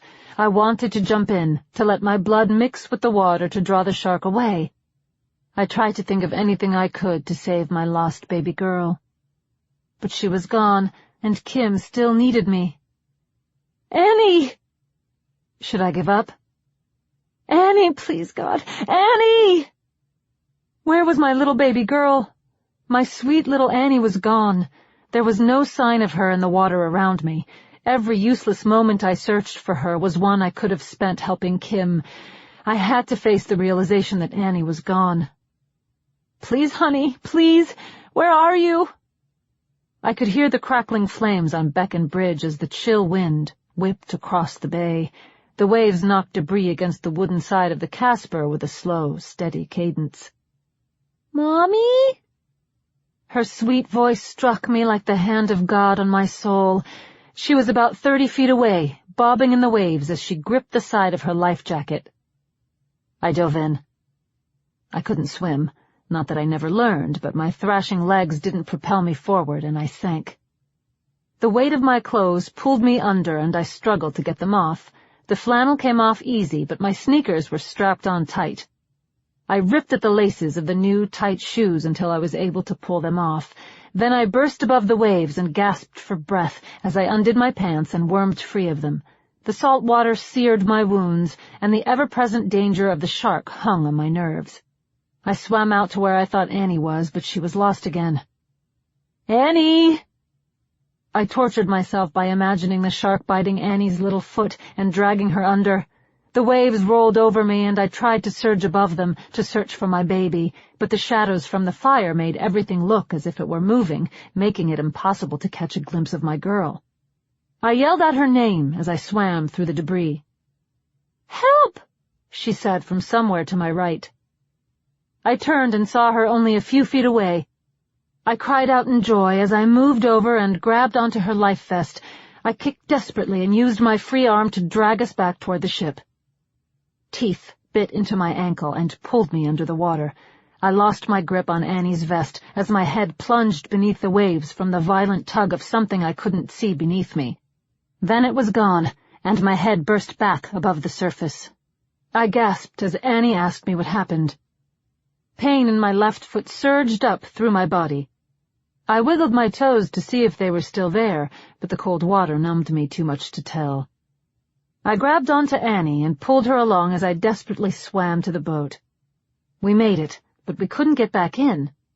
The side was too high to grab and hoist myself up. I looked for a ladder, but there wasn't one nearby. I thought there might be something to hold on to at the back of the boat, but I didn't want to risk the time to swim there. I had to get Annie up before the shark, or whatever it was, decided to finish its meal. "Annie, I'm going to go under the water and put your feet on my shoulder, okay?" "Why?" "We're going to play a game. I'm going to try and push you up as high into the air as I can, and you have to try and get into the boat, okay? Think you can do it?" A shark fin emerged, less than 10 feet away. It traced the surface as it headed toward us and then sank back beneath. "I don't want to do that," said Annie. "We have to, baby, we have to, okay? I'm going to go under. You put your feet on my shoulders." "No," she said. "Yes." I dove under and grabbed onto Annie's feet as she kicked to stop this from happening. I held her ankles and stretched myself down into the water as far as I could, then sprang back up. We rocketed into the air, and Annie easily cleared the side of the boat. I heard her strike the bottom with a thud and then start screaming in pain and anger. I've never been happier to hear her cry. Next, it was my turn to stay alive. "Grab my hand," said Billy from the side of the boat. I was happy to see him, but then remembered he was supposed to be with Kim. "Where's Kim?" I asked as I took his hand. He grabbed onto me with both hands and pulled me up until I could grip the side with my free hand. I dragged my left leg over the edge of the Casper. "Jesus Christ," said Billy. "What happened to your foot?" "A shark, I think." "How's Kim?" I flopped down to the floor, and the pain from my injuries became suddenly far too apparent. I didn't want to look at the damage the shark had done. "She's fine," said Billy. "She got banged up pretty good, but she's not paralyzed or anything like that. I think the jolt of the explosion hurt her back and her legs, but she started moving after you got out of the cabin. She's fine." "Fuck me, you're not, though." I started to cry. "They're okay?" I asked. "My girls are both okay?" "Yeah, they're fine. They're both fine." My body convulsed with wave after wave of sobs as the relief overcame me. I was racked with pain, and I could feel the confusion of blood loss set in, but my girls were both okay. That's all I cared about. "Where's that bag of bandages and shit?" asked Billy as he gazed out over the water for the My Little Pony bag that David had taken from the school. He unlatched a long pole with a hook on the end from under the lip of the boat's edge. "I wish I'd known you had one of those about 5 minutes ago," I said as I watched him lean over the edge to retrieve the bag of supplies. "Yeah, but then you wouldn't have been able to go fight sharks to save your daughter, and I know how much you wanted to do that, you crazy ass." He pulled the bag into the boat and set the pole aside so he could search for something to bandage me with. I dared a glance at my foot. It gushed blood, but wasn't as bad as I'd feared. I thought I was going to look down to see that it was gone completely, but it was still there, and I cried out in relief. "Sit still," said Billy. He started to wrap my leg with a large pad and pressed on it to stop the bleeding. "Here," he said, as he tossed me a white rag. "Press that against your head. You got a pretty nasty gash up there." "We should get going," I said as I wiped blood out of my eyes. "Why isn't the boat moving?" "The explosion must have rattled the engine. I'll try to get us going as soon as I can." "I smell gas," I said. "Yeah, I smell it too. A fuel line might have snapped." "I can take care of myself." I sat up to take over and bandage my own foot. "You go get us moving. I want to get out of the water as soon as we can. I'm sick of your fucking boat." "Mommy," said Kim from the cabin. Her hands grasped the sill of the broken window as she watched us. "Stay in there, honey. We'll get you in a minute." Annie crawled up beside me and pointed at my bare midriff. "Does that hurt?" I looked at the side of my stomach where she pointed. I had taken my clothes off in the water, and I was left in my underwear as I bled from too many places to count. Annie poked at a long gash that ran from the bottom of my ribs and over my thigh. The broken glass of the cabin's window that Billy had pushed me through had caused it. It didn't hurt until I saw it, then it started to burn as it pulsed blood. "I'll be fine, sweetie. Go sit," I said as the world became murky. My head lulled back and forth as the boat spun beneath me. The loss of blood had caught up with me, and I fought a losing battle to stay conscious. The acrid stench of the bomb's aftermath became the dominant sensation that I could discern as my vision faded. I could taste the chemical smell. The back of my head hit the deck, and there was no pain. No more pain. "We should buy a boat," said David, as his toes dangled in the water off the sides of the dock. "No, we shouldn't," I said. I was in a sundress, with my hair tied in a bun and my nails painted red. I gazed at them in delight. They were long, thick, and the polish made them sparkle in the sunlight. I'd spent a long time getting ready, and I was happy with how I looked. It was a rare thing to feel pretty these days. My husband took my hand in his.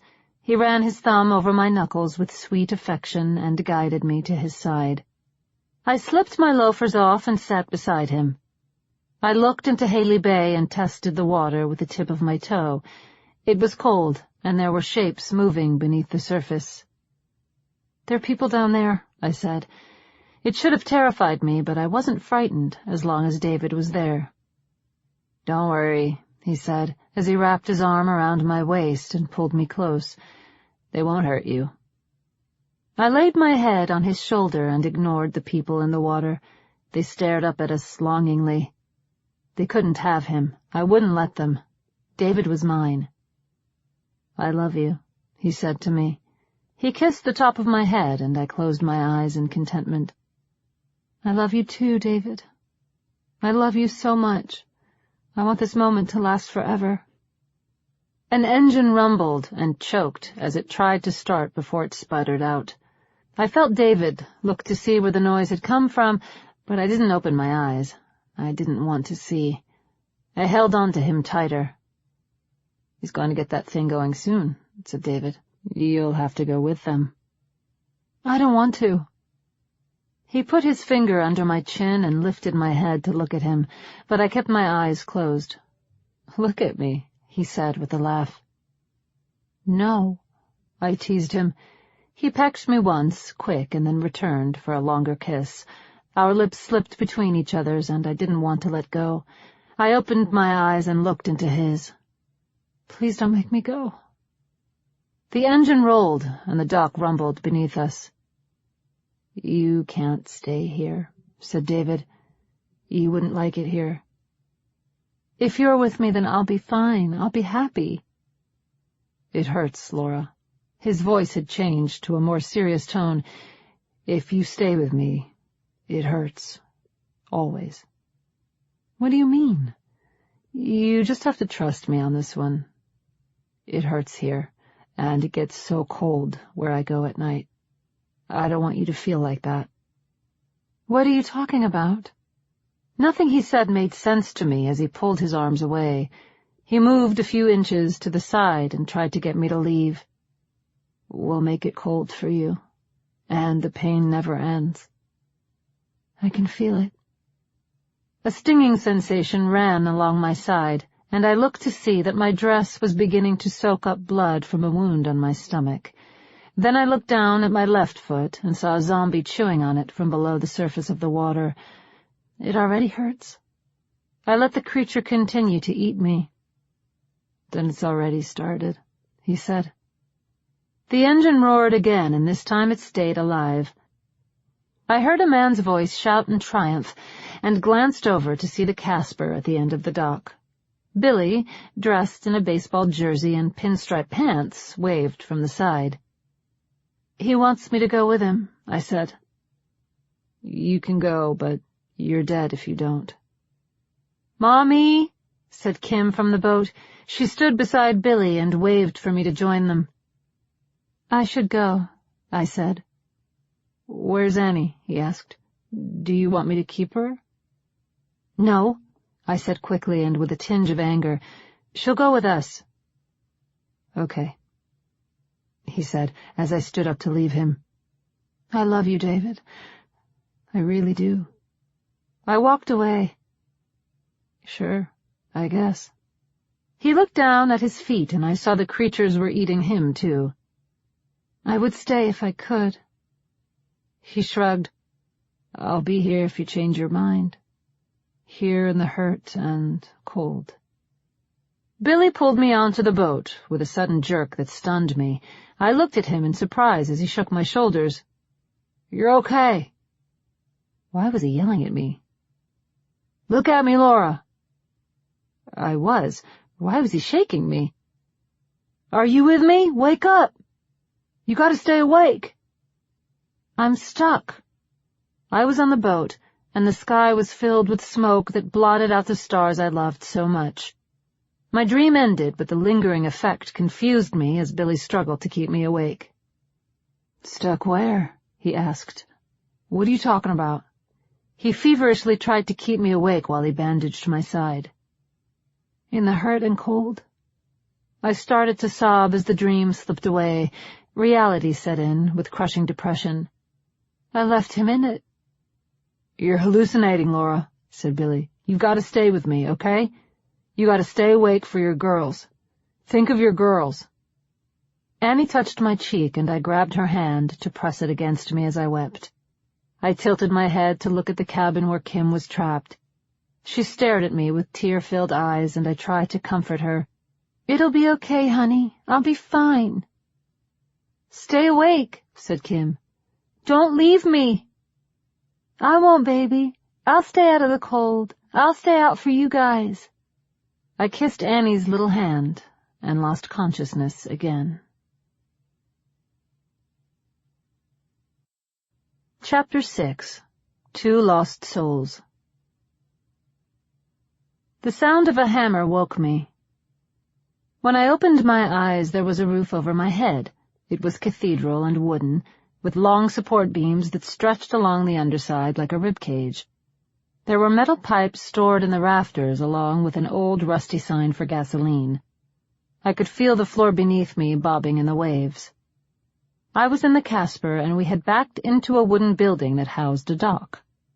"Hello?" I said, but my voice was weak. The hammering stopped, and I craned my neck to look behind me. The edge of the boat blocked my view, but I saw the tops of windows that had been boarded up. They got a lot of work done while I was asleep. Kim's voice mumbled something in the distance, and Billy answered her before the pounding hammer started again. "Hello?" I was able to call out louder this time. "It's your mom," said Billy in excitement. "Go check on her." "Mom?" asked Kim as she ran to the boat. "Mommy!" said Annie just before I heard the thud of her falling on her butt. I forced myself up so that I could see them. The pain in my body had turned from a searing, pulsing sensation to one of aching resistance. My muscles seized up on me whenever I tried to move, but I managed to get up anyhow. Kim jumped into the boat with me and started to kiss my cheek as she wrapped her arms around my neck. Annie started to cry as she pulled at a rope tied to her waist. Sorry. Billy stuck a few nails between his teeth and ran to untie Annie. "There you go," he said as he freed her. "I had to tie her up to keep her from the edge. Didn't want her falling in or anything. I didn't think we needed any more baby fishing today." Annie crawled into the boat with her sister to kiss me. "Hi, girls," I said. "What are you guys doing?" Billy held up his hammer. "Securing the fort.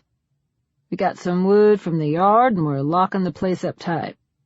We're just about done, so I guess you're getting up just in time to not be any help." "I don't think I would have been much help anyways." "Yeah, how you feeling?" Like I almost died in a bomb and a shark tried to eat me, I said. Not too bad, then? Kim excitedly told me everything. We went into the dump and got the wood, and I helped carry it back. She's been a big help, said Billy. There are thousands of wrecked cars and trucks and stuff out there, like seriously tons of them. And we saw a dead guy, but he was really dead, not the walking kind of dead. It was so gross. His eyes were open and he was staring out at us like...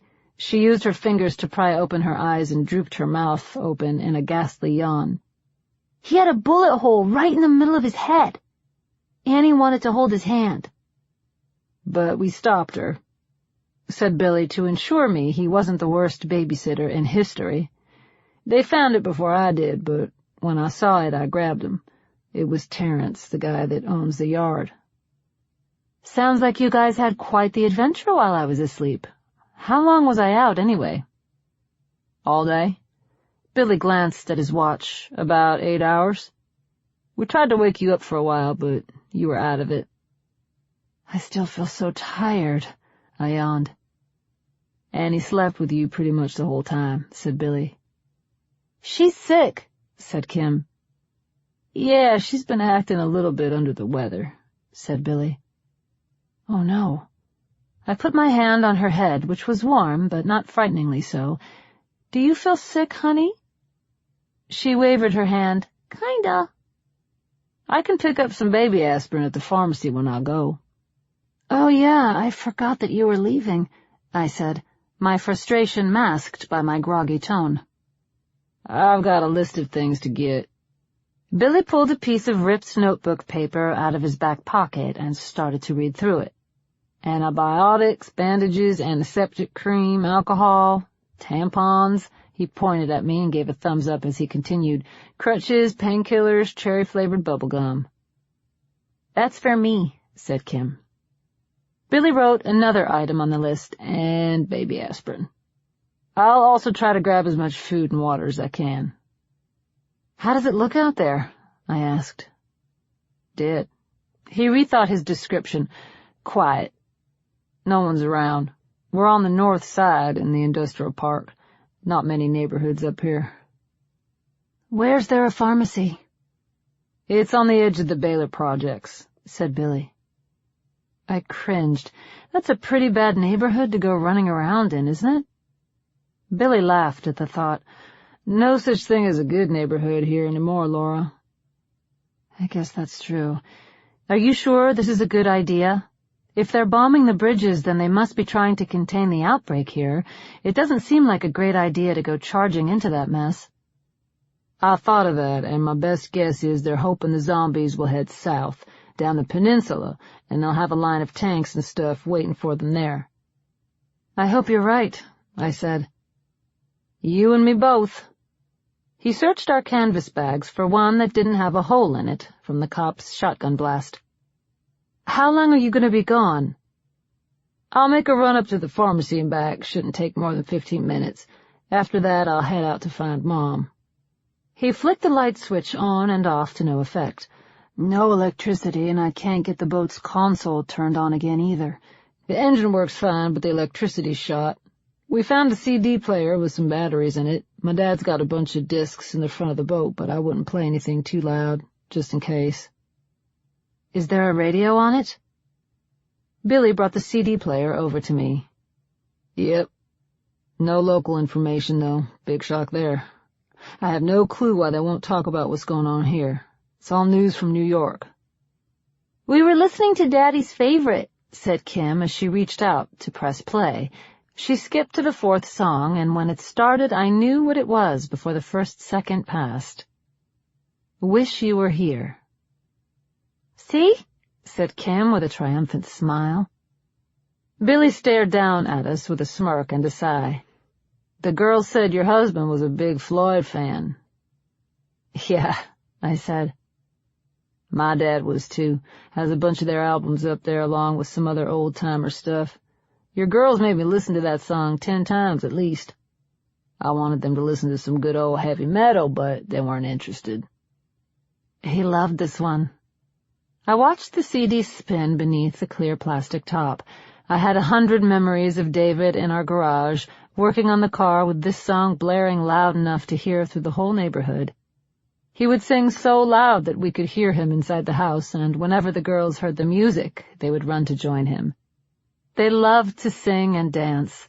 This song was one of the few Annie had learned the words to. "Till our souls swimming in a fishbowl," sang my 2 girls along with the music. Annie always laughed after that line, and her sweet giggle made me happy.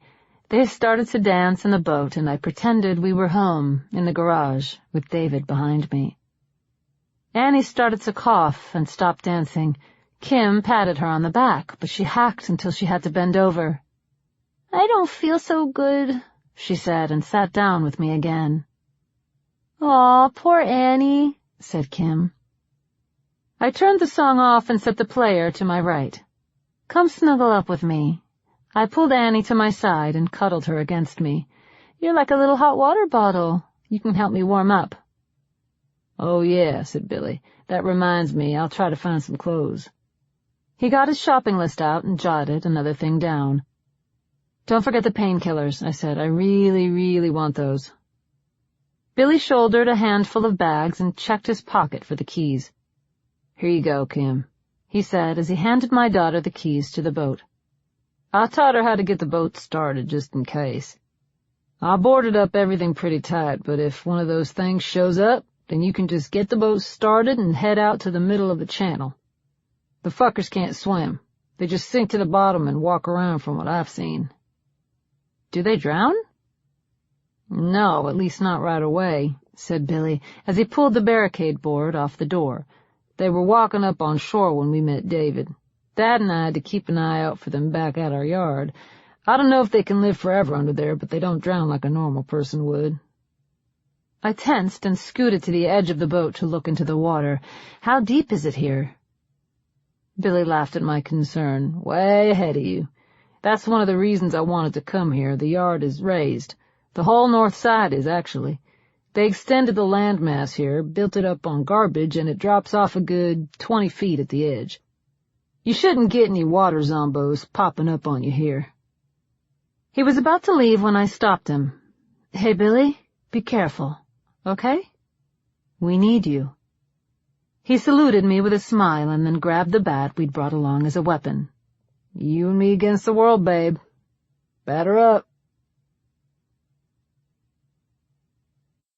Chapter 7. Flesh Eater. Annie was asleep when Billy came back. I woke her up just long enough to give her a mouthful of the bubblegum-flavored liquid aspirin. Billy had grabbed several different varieties of children's medicine, as well as other bottles of OTC supplies. All of his bags were filled, and he said the pharmacy had been left alone, except for the condom section, which was ransacked. "There's no one out there," he said as he unloaded his haul. "It's creepy, actually. I'm used to the industrial area being quiet, but the city is like that, too. I have no clue where everyone went." "I found a couple stations that are still up and working on the radio," I said. "They were talking about the infection and how they'd stopped it with some certain sort of antibiotic. I made Kim write down the name of it somewhere." "Doripenum?" She struggled with the pronunciation and then handed the note to Billy. He looked at it and then stuffed the page into his back pocket. "I just grabbed some of the regular stuff, amoxil whatever," said Billy. "On your way back, stop in and see if they have any of that Dory stuff, just in case."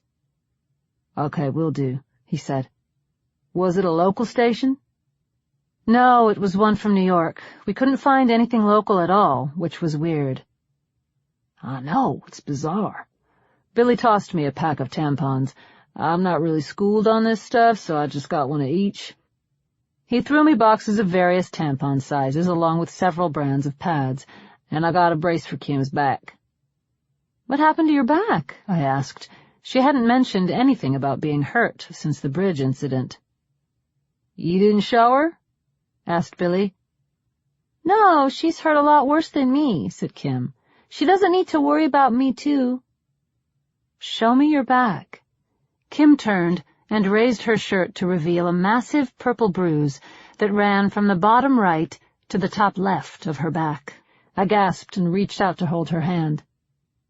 "I'm okay," she said, but she didn't mean it. She cringed as she pulled her shirt back down. "Oh my God, Kimmy, what happened?" "Something hit me in the boat after the bomb." "That's why she couldn't walk there for a bit," said Billy. "Sorry, I should have told you about that. She didn't let it bug her, though. Did you, kid?" Kim shook her head and gave a proud, "Nope." I wanted to burst into tears. She had to be in so much pain, but she didn't show it because she didn't want me to worry about her. "Honey bear, I'm so sorry." "She's a tough kid. Takes after someone else I know." Billy emptied the rest of the bags and sorted through it all. He placed several bottles of rubbing alcohol onto a nearby bench, along with a handful of bandages. He'd found everything on the list, including a set of pink nurse smocks that I gladly slipped into. "Here's some painkillers, and I grabbed some amoxicillin. I'm not sure if that's right or not, but I figured we should get some sort of antibiotic into you just in case." "Oxycontin?" I asked, as I looked at the bottle of painkillers. "I'm surprised you were able to find this. I would have thought they'd get stolen right away." "Nope. Whoever got there before me just wanted the rubbers." The Oxycontin was in a large white bottle that only had a label meant for the pharmacist. I didn't see any dosage information on it. Any clue how many I should take? "I'd start small. I had to take those for a baseball injury once, and they knocked me out. Do like half a pill at first, and go up from there." I broke one in half between my nails and swallowed the bitter little thing with a swig of a sports drink.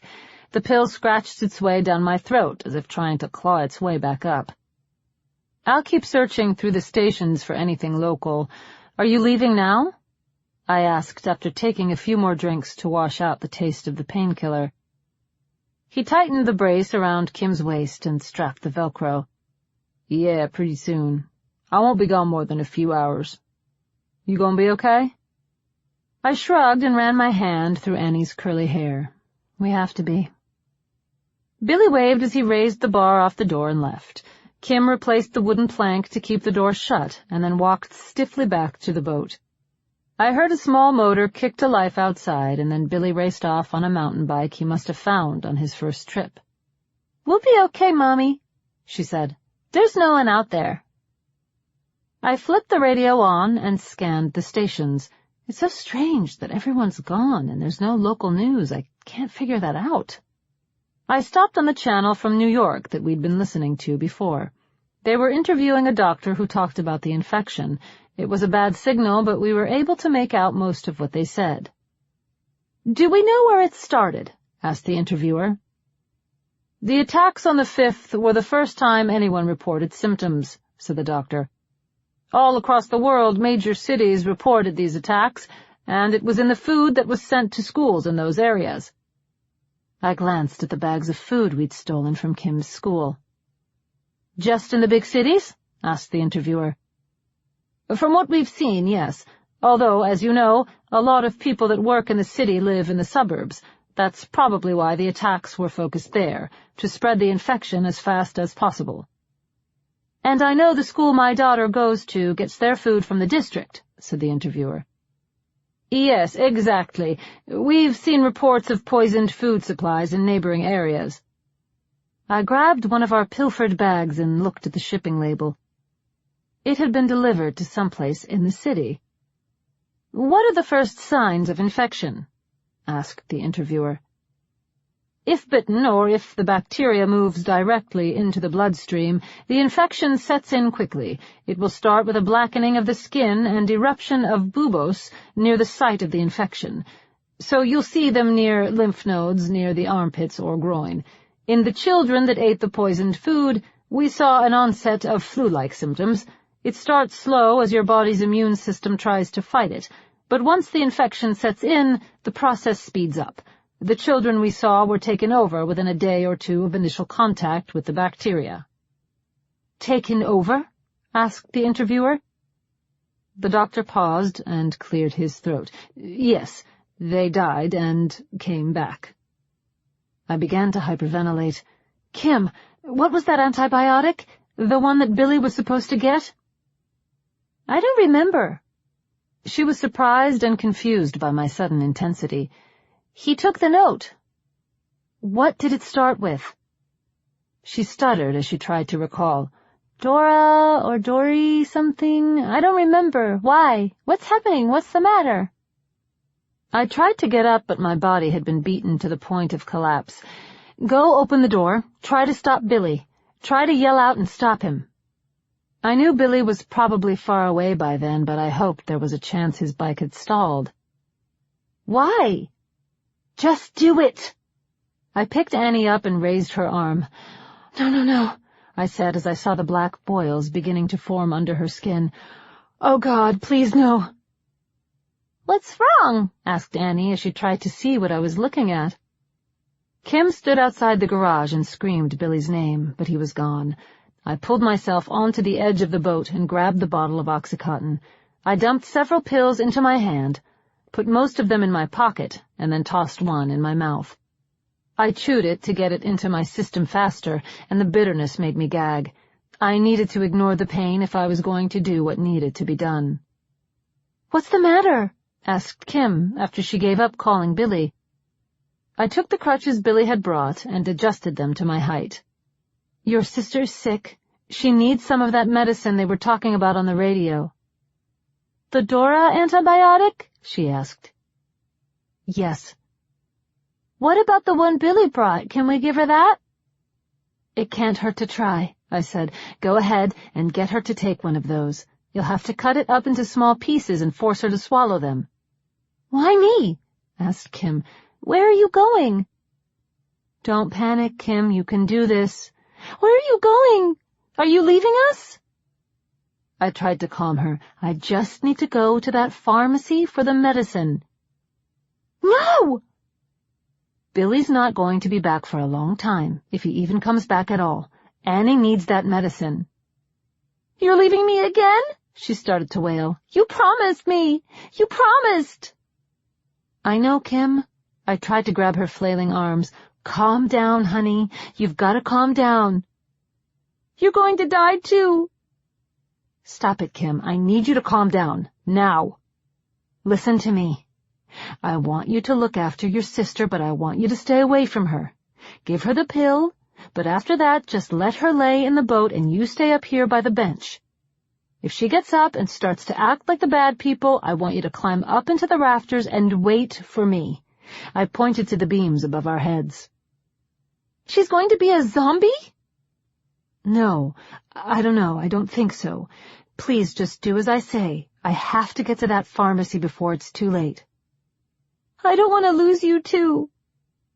"You have to trust me, Kim." I took her by the shoulders and looked into her eyes. "Your father and I love you and your sister more than you can possibly imagine. Everything we've done has been to protect you.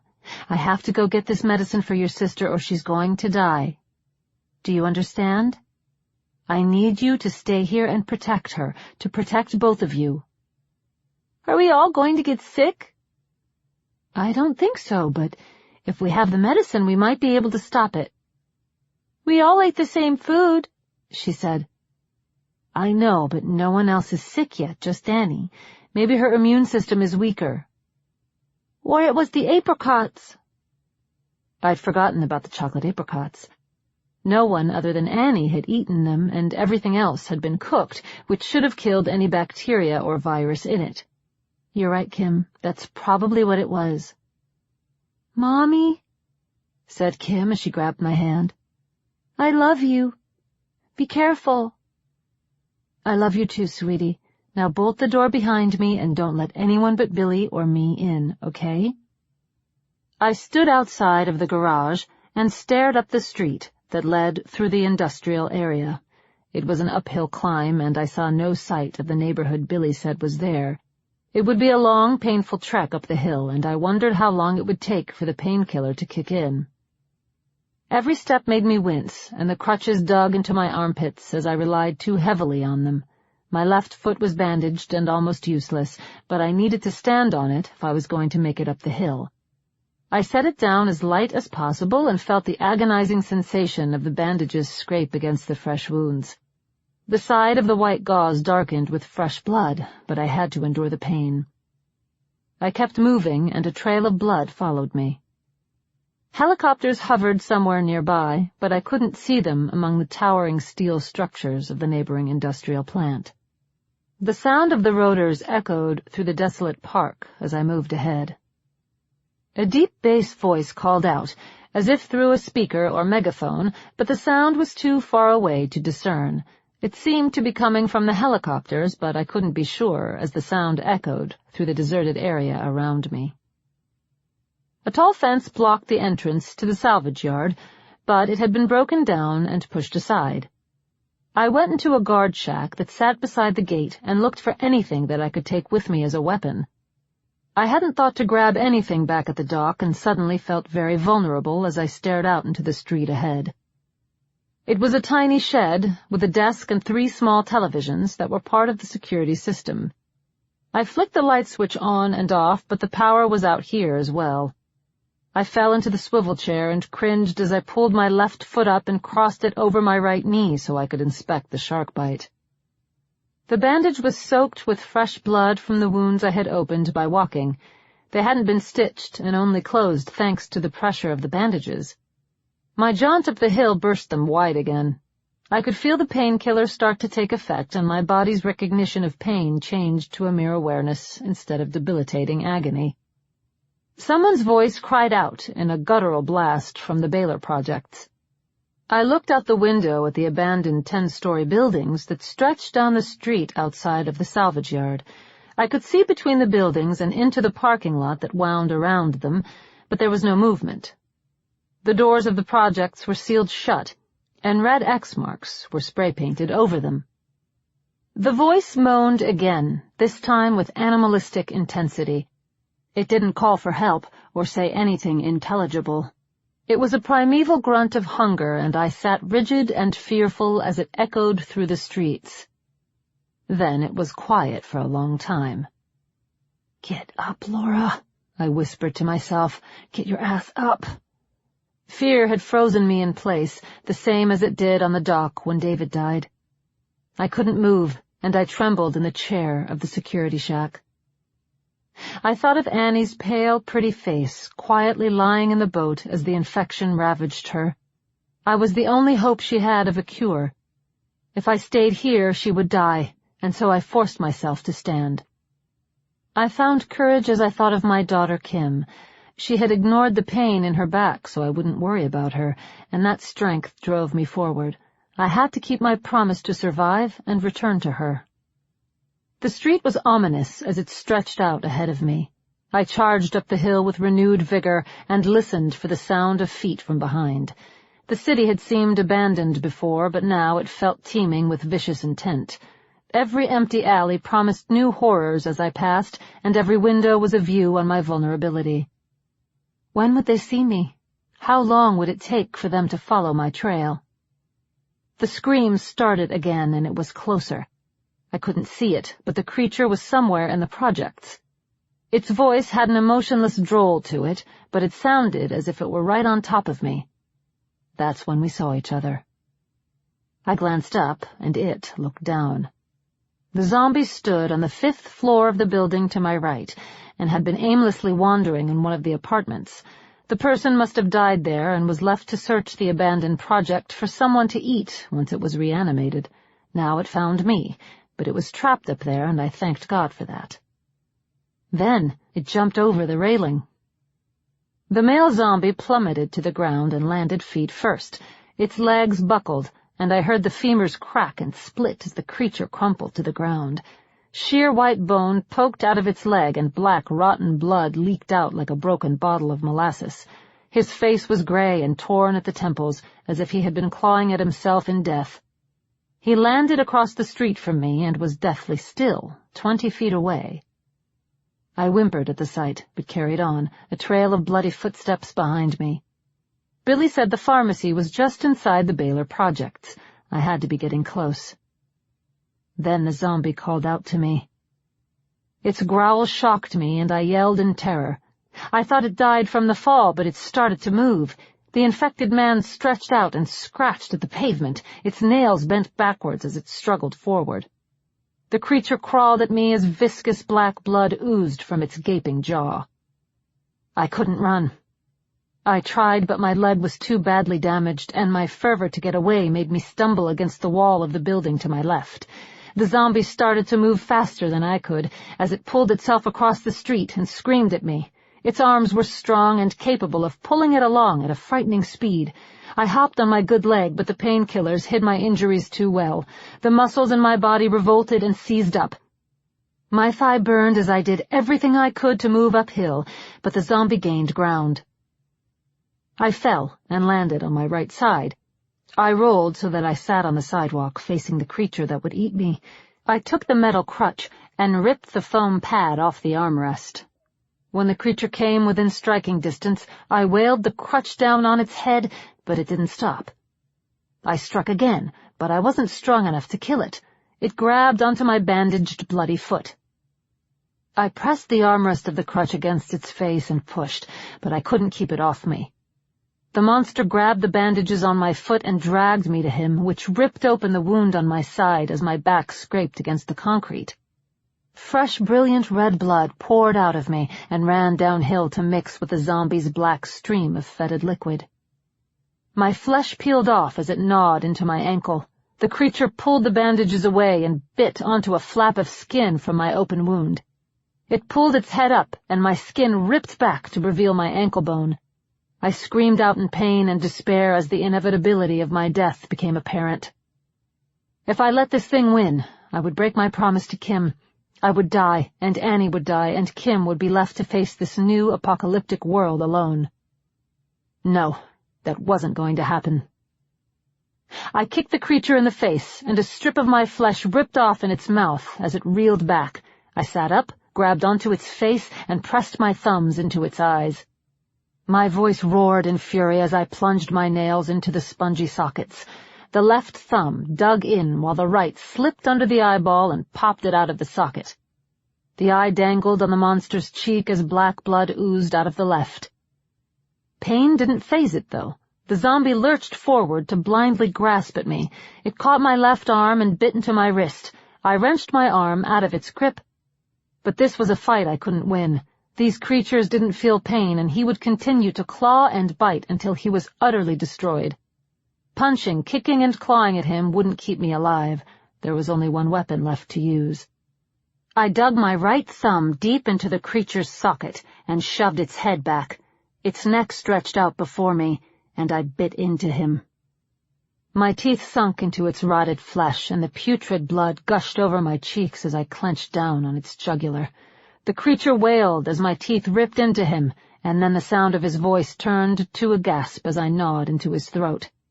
Air whistled past my ear as it tried to breathe through the hole in its neck, but I plugged it with my chin as I pushed forward and opened my mouth to take another bigger bite. It let go of my arm as it grasped my shoulder to push me back, but I wouldn't relent. The meat tore easily, and the decayed flesh peeled off as I pressed the fingers of my left hand into the wound to pull it wider. The monster thrashed beneath me as I pushed it on its back against the pavement. I surged over him without letting go of the wound I'd opened in his throat. The 4 fingers of my left hand pushed their way into its esophagus, and I could feel its tongue lash around like a startled snake caught in its den. My left thumb wormed its way into the creature's throat, and my entire hand burst into its mouth. I could feel its spine against the back of my knuckles, and I started to slam my fist into the roof of the monster's mouth. The sickening rip of rotted flesh splattered around my ears, and I clenched my eyes shut. Its spine broke, and I continued to push its skull forward with my left hand. I bit at the remaining flesh of its neck and felt the skin tighten, then rip. I pulled the zombie's head off and threw it forward down the hill. It rolled a few feet, and then settled in a storm drain as I lay over the decapitated body. I vomited the rotted meat. Chapter 8. Her Best Shot. I couldn't stop throwing up. Even as I made my way to the pharmacy and into the aisles of the well-stocked store, I continued to retch. My black vomit spilled out over the clean white linoleum as I dragged my useless foot behind me. My mind wasn't right anymore, not just because I'd cannibalized a man on the street, but my vision swam in and out of focus as I stumbled through the aisle. My hand struck the shelves in places I didn't expect as I struggled to stay upright. Nothing around me made sense anymore as I neared the pharmacist's counter. Were open and stepped into the row of white bottles where customers weren't allowed. Somewhere among these endless rows was the medicine that could save my daughter's life, mine also, for that matter. The crutch under my left arm hurt more than it should. The overdose of painkillers that I'd subjected myself to should have taken care of any sensation my nerves could muster, but something was wrong with my arm that was bad enough to break through. I leaned against the shelves and pulled up my shirt to see what was wrong. Black buboes swelled beneath my skin. I was infected. I was turning into one of them. No, please, no. Not yet. My body was riddled with the infection. Not only had the creature bitten me, but I also swallowed more parts of him than I cared to recall. The infection swelled through me, and it would be only a matter of hours before I would turn. I started to throw bottles of pills off the shelf as I inspected them. The one I wanted wasn't there. I desperately turned in circles and looked through the shelves. There was nothing close to what I looked for, and I started to panic. My emotions overwhelmed me, and I pulled an entire shelf of bottles to the floor as I screamed out in frustration. I'd come all this way, fought this hard, and it was for nothing. The antibiotic wasn't here. I dropped to my knees and started to slam my fist into the ground. I glanced at the bottom shelves, but they didn't have pills there. Instead, the bottom shelves were filled with powders. What if it was a powder I was looking for instead of a pill? The possibility hadn't occurred to me. I started to rifle through the bags. Doripenem. I found it. I was overwhelmed with joy and started to cry as I held the pouch. It was hard to focus on the instructions as my mind spun from the Oxycontin. The label thankfully had more information on it than the bottle of painkillers that Billy brought me. It was an injectable and needed to be mixed with a liquid diluent. I found needles beneath the counter and shoved a handful into my pocket. I got up and tried to focus on my next task of finding the diluent when the bell over the pharmacy door chimed. Someone had come in. "I'm just going to grab a few sodas. You want anything?" asked a man's voice as he came in. I stumbled to the front of the counter and slapped my hands on it as I tried to call out to the stranger, but my voice was a garbled mess of sound as black vomit trickled from my lips. "Holy fuck!" said the stranger. He was a police officer, and he stumbled back at the sight of me. He drew his pistol and pointed it at me as I struggled to scream out for him to stop. I fell to my knees beneath the counter as the gunshot rang out. The bullet struck the wall behind me, and I started to scream until my voice turned from emotional, guttural noises into actual words. "Stop shooting!" "You're alive?" asked the officer. "Yes." I stood up slowly with my hands in the air. "What the fuck is going on in here?" asked a second officer as he burst in through the door. He nearly slipped in the blood trail I left on the floor, and he grabbed the side of the door to steady himself. He was taller than the first, and had short blonde hair and deep frown lines that fell from the corner of his mouth beneath his wide cheeks. "Why are you shooting?" "This chick scared the piss out of me," said the first smaller cop. He had sharp features and a long nose that hung over his thin mustache. His eyes were black and set deep into his face above dark circles that made him look sickly. Something was wrong with the way they looked at me. They weren't here to help, and the momentary relief I experienced at first seeing them began to fade. The big one started to laugh, and his barrel chest puffed out as he lowered his shotgun. "You gotta be shitting me," he said. "Is your name Laura?" I nodded and kept my hands up as the little cop aimed his gun at me. The blonde one slapped his partner on the shoulder with the back of his hand. "This is the bitch Trev was talking about." "No shit," asked the dark-haired cop as he lowered his gun. "Where's your boyfriend?" asked the larger one. I don't know what you're talking about." "Don't fuck around, twat," he said, and brought his shotgun back up. "The one that was on the boat with you, where's he at?" "He left. Went into the city." The short one interrupted. "Yeah, Trev said he was headed back into the city." "Where's your kids?"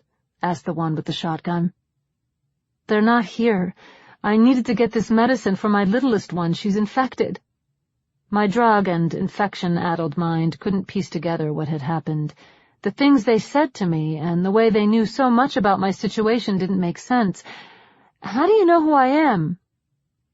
"Our buddy that ran into you in the bay, Trev, called and told us you might be headed this way," said the little one. "Said you had a nice big boat that we could take to go meet up with them. What you got there?" He pointed the gun at the bag in my hand and started to walk toward me.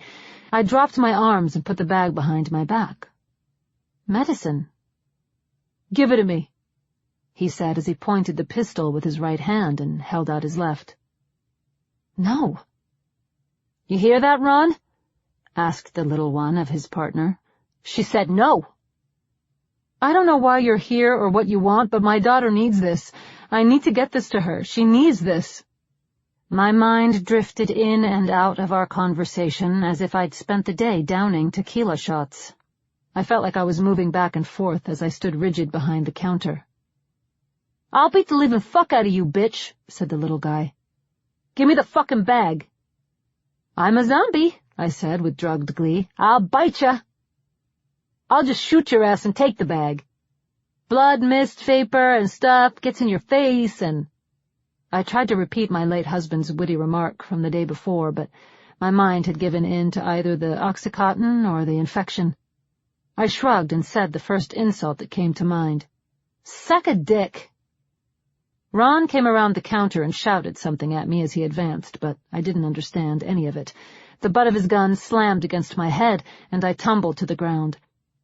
The strike brought the world back into focus a little, and I tried to fight with him as he ripped the bag of antibiotic powder out of my hand.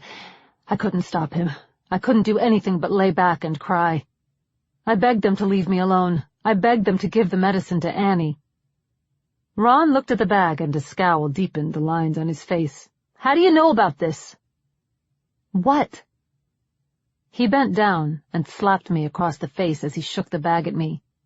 "Drypenem. Who told you about the cure?" "It works, then?" It was a relief to hear that it might save Annie, but I still didn't know how I would get it to her. "Yeah, it works."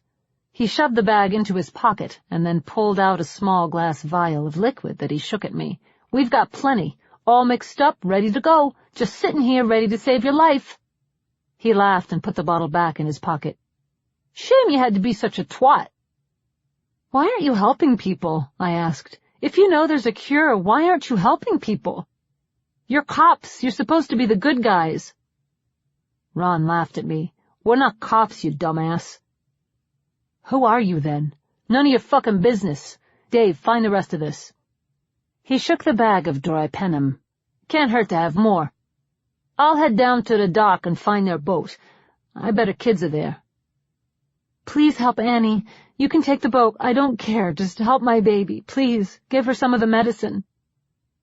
Ron looked as if he considered my request and then laughed. "Nah, I don't think so. Maybe I'll tie your kids together so that when the infected one turns, she'll eat the other one. How's that sound?" "You want me to finish this bitch off?" Dave pointed the gun at me. "Not with a bullet, dumbass," said Ron. "You already told every zombie within a mile we're here with the first shot. Shoot again and you'll send them into a frenzy after you. Just leave her here. She's good as dead anyway. Look at her. She's a fucking mess. I'm gonna head out to the dock to see if Chuck made it down already. When you come down, make sure to keep an eye out for the copter. Don't lead them down to us." "All right," said Dave. "I'll see you in a few." "Grab some condoms," said Ron as he peered out of the door of the pharmacy to see if the street was clear. "Trev said the chick they got from that boat is pretty hot. She'll be a nice treat when we get to the island."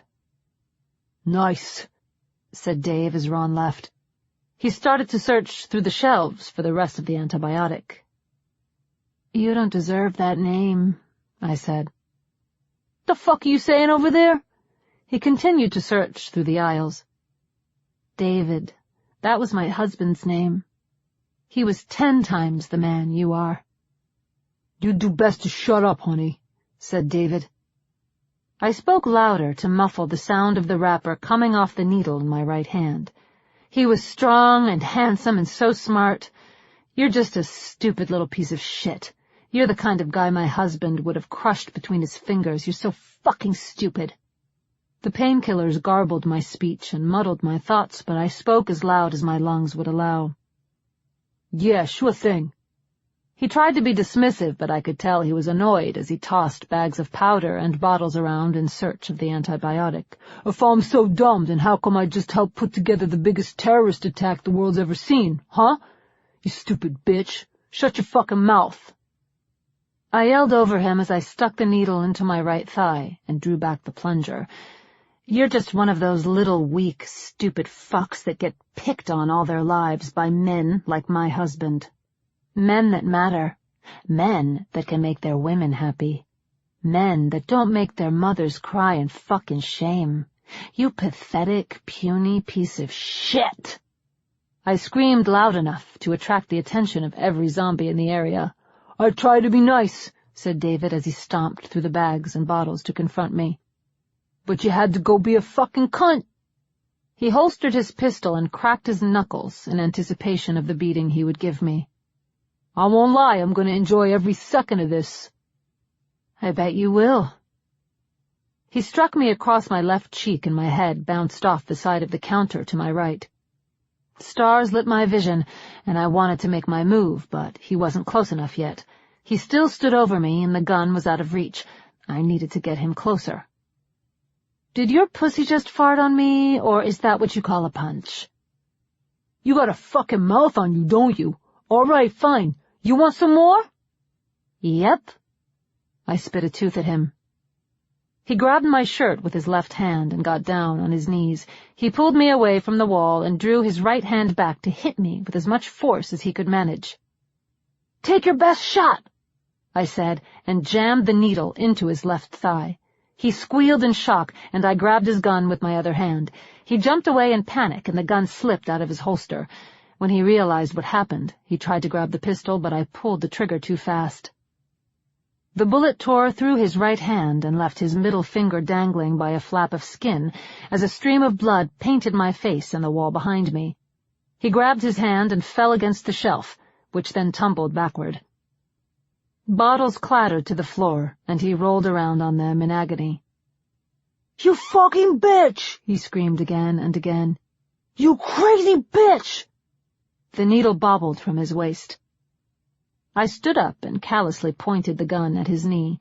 He was moving too much to get a clean shot. "Hold still!" Miraculously, he did as told. I shot out his left knee. "Stop it!" he wailed. "What the fuck is wrong with you?" "Hold still!" It was worth another shot. He crawled away from me, and I grabbed onto his right foot. I pulled him back, and he tried to kick at me, so I shot the back of his leg. I wanted to take out his other knee, but the little guy just wouldn't stop moving. I wasn't sure the wound would immobilize him, so I shot him again. "Stop," he said. "Please stop. Don't kill me. Don't kill me, please." "I don't want to kill you. I just don't want you to get away." "What? Why?" "I'm going to go kill your friend, then I'll be back, and we'll talk about you being a part of this terrorism shit. Do you think I should shoot you again? Or are you going to stay put like a good little boy?" "Go fuck yourself." "Another shot, then?" I aimed the gun at his bloody leg. No, stop. I'll stay here." The bell above the front door chimed. We had company. Chapter 9. Close Your Eyes.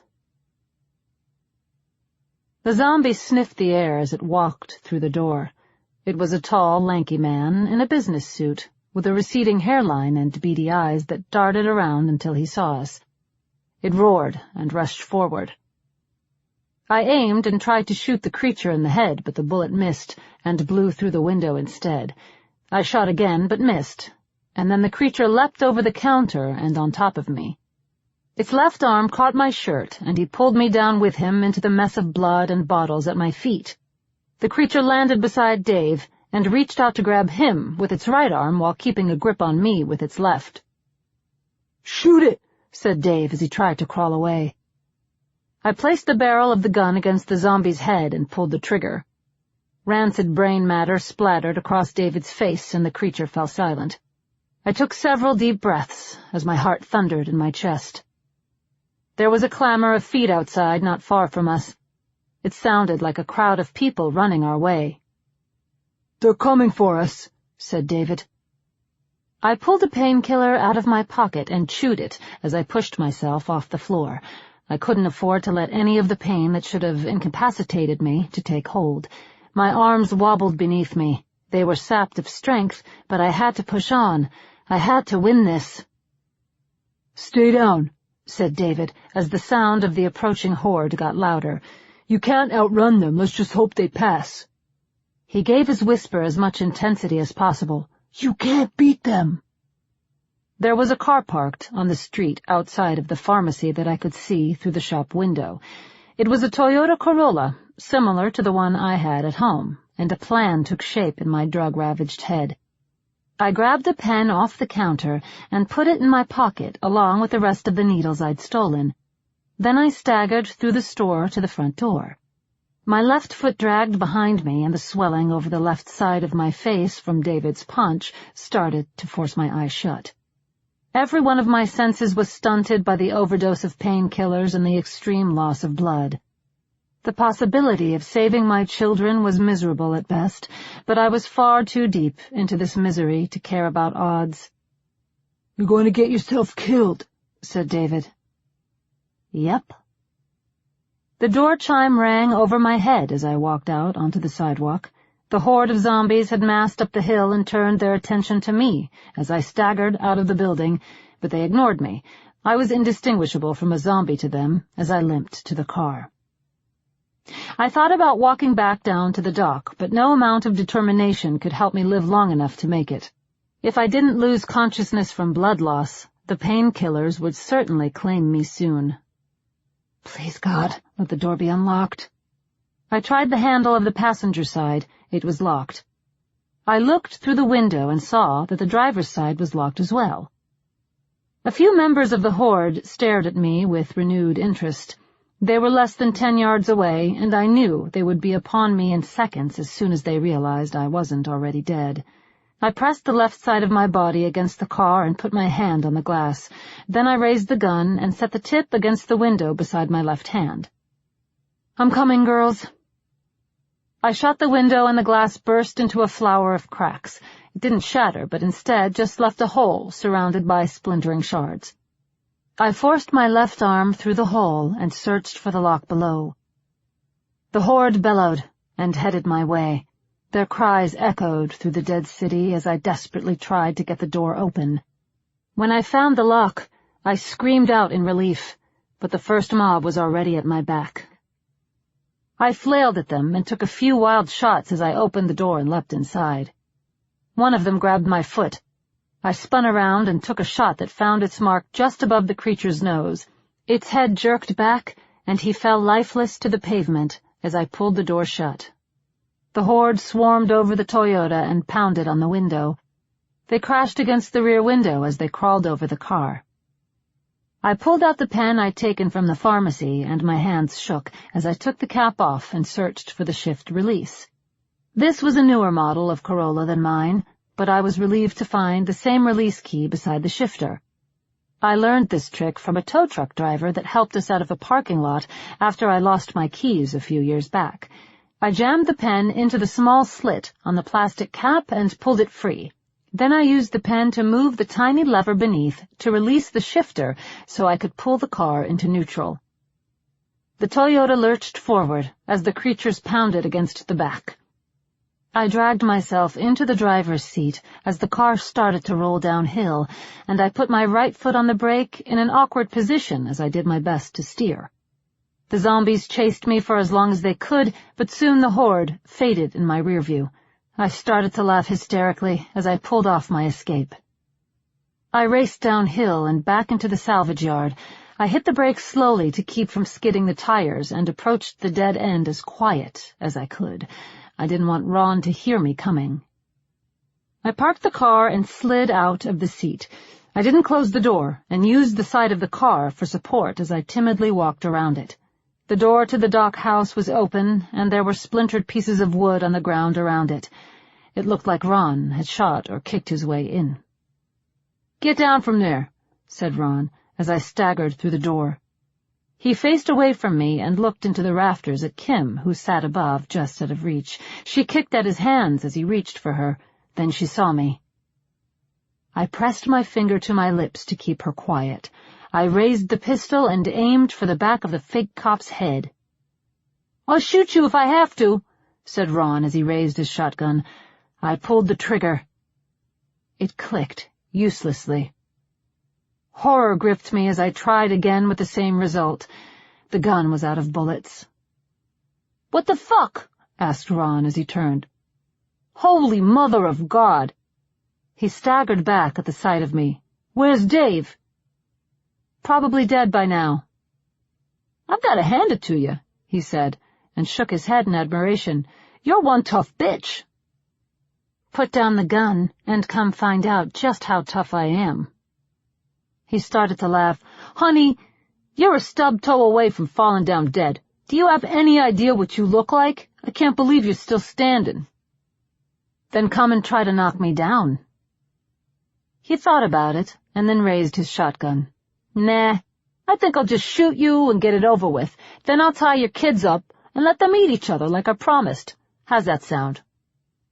My taunts failed, and he raised the shotgun until I could see straight down the double barrels. I was too far away to grab the gun before he could shoot, but my daughter was about to save me. Kim screamed out as she jumped down from the rafter and collided with Ron's head. He reeled back and took a shot, but the blast missed me and struck the ceiling. Kim fell to the floor with a loud thud, and I lunged forward to grab Ron's arm. My assault knocked him off balance, and he stepped onto Kim's back. She cried out in agony as the big man tripped over her braced back and fell to the ground. I fell with him as I kept a tight grip on his arm. "Get the fuck off me!" He kicked and punched me. I bit into his arm and clawed at his face as we rolled around on the ground. I tried to dig my thumbs into his eyes. During this, Kim scurried away to the workbench, where she frantically searched for a weapon. "What the fuck is wrong with you, Jesus Christ?" He continued to punch me and pull away, but I was relentless. He would have been the second person I ate to death if he didn't fight back so hard. We rolled over again, and his back was on the floor as he tried to push me away. Then a fishing knife slid over his throat. He froze and looked up at my daughter as she pressed the razor-sharp blade against his skin. "Drop the gun," she said, as the blade started to cut into him. "Okay, fine." His gun hit the floor. I grabbed it and pressed the barrel against his crotch to help leverage me as I stood up. He groaned in pain as I crushed his balls, but he stayed put beneath Kim's knife. I stood over him and cocked the shotgun. "Looks like you fucked with the wrong girls, Ronnie boy." Fine, he said. "Let's just be calm here. Think about this. I can help you save yourself. I've got the cure, remember?" "Give it to me," I said. "Give me the vial." "Let me live, let me leave, and I'll give it to you." Kim came to stand beside me, and I laughed at him as he squirmed below us. "We're not bargaining, Ron. Give me the vial, or I'll blow your nuts off." He pulled the vial out of his pocket and tossed it at us. It rolled around on the floor behind me, but I stood steady with the gun aimed at him as Kim scurried to collect the medicine. He motioned at the vial as if hoping I would turn away to run after it, but I kept the gun aimed at him. "There," he said. "You got what you wanted. Now just let me walk out of here and we'll call it a day. You win." "You don't actually think you're going to live through this, do you?" I asked. He started to stammer. "Come on, Laura, be serious. You're not going to kill me. You're no killer. That's not what you want." "I'm jacked up on painkillers. I chewed the head off a zombie, and I just started my period. Seems like the perfect time to kill a motherfucker." He squirmed away and leaned against the wall. There was no escape. I'd watched him threaten to kill my children, and my intent burned through my one good eye. There was nothing left of the humble, kind, timid woman that had been frozen in fear on the dock as her husband died. I'd become something else entirely. I hadn't turned into a zombie, but I was a monster nonetheless. "You wouldn't kill me. Not with your daughter watching." He started to stand up and clenched his hands into fists. "Kim," I said, as I aimed the shotgun at his head. "Close your eyes." This has been an Audible Frontiers production of Deadlocked 2, written by A.R. Wise, narrated by Lamise Isaac. Producer Mike Charzak. Copyright 2011 by Aaron Wise. Production copyright 2013 by Audible, Inc. Audible hopes you have enjoyed this program.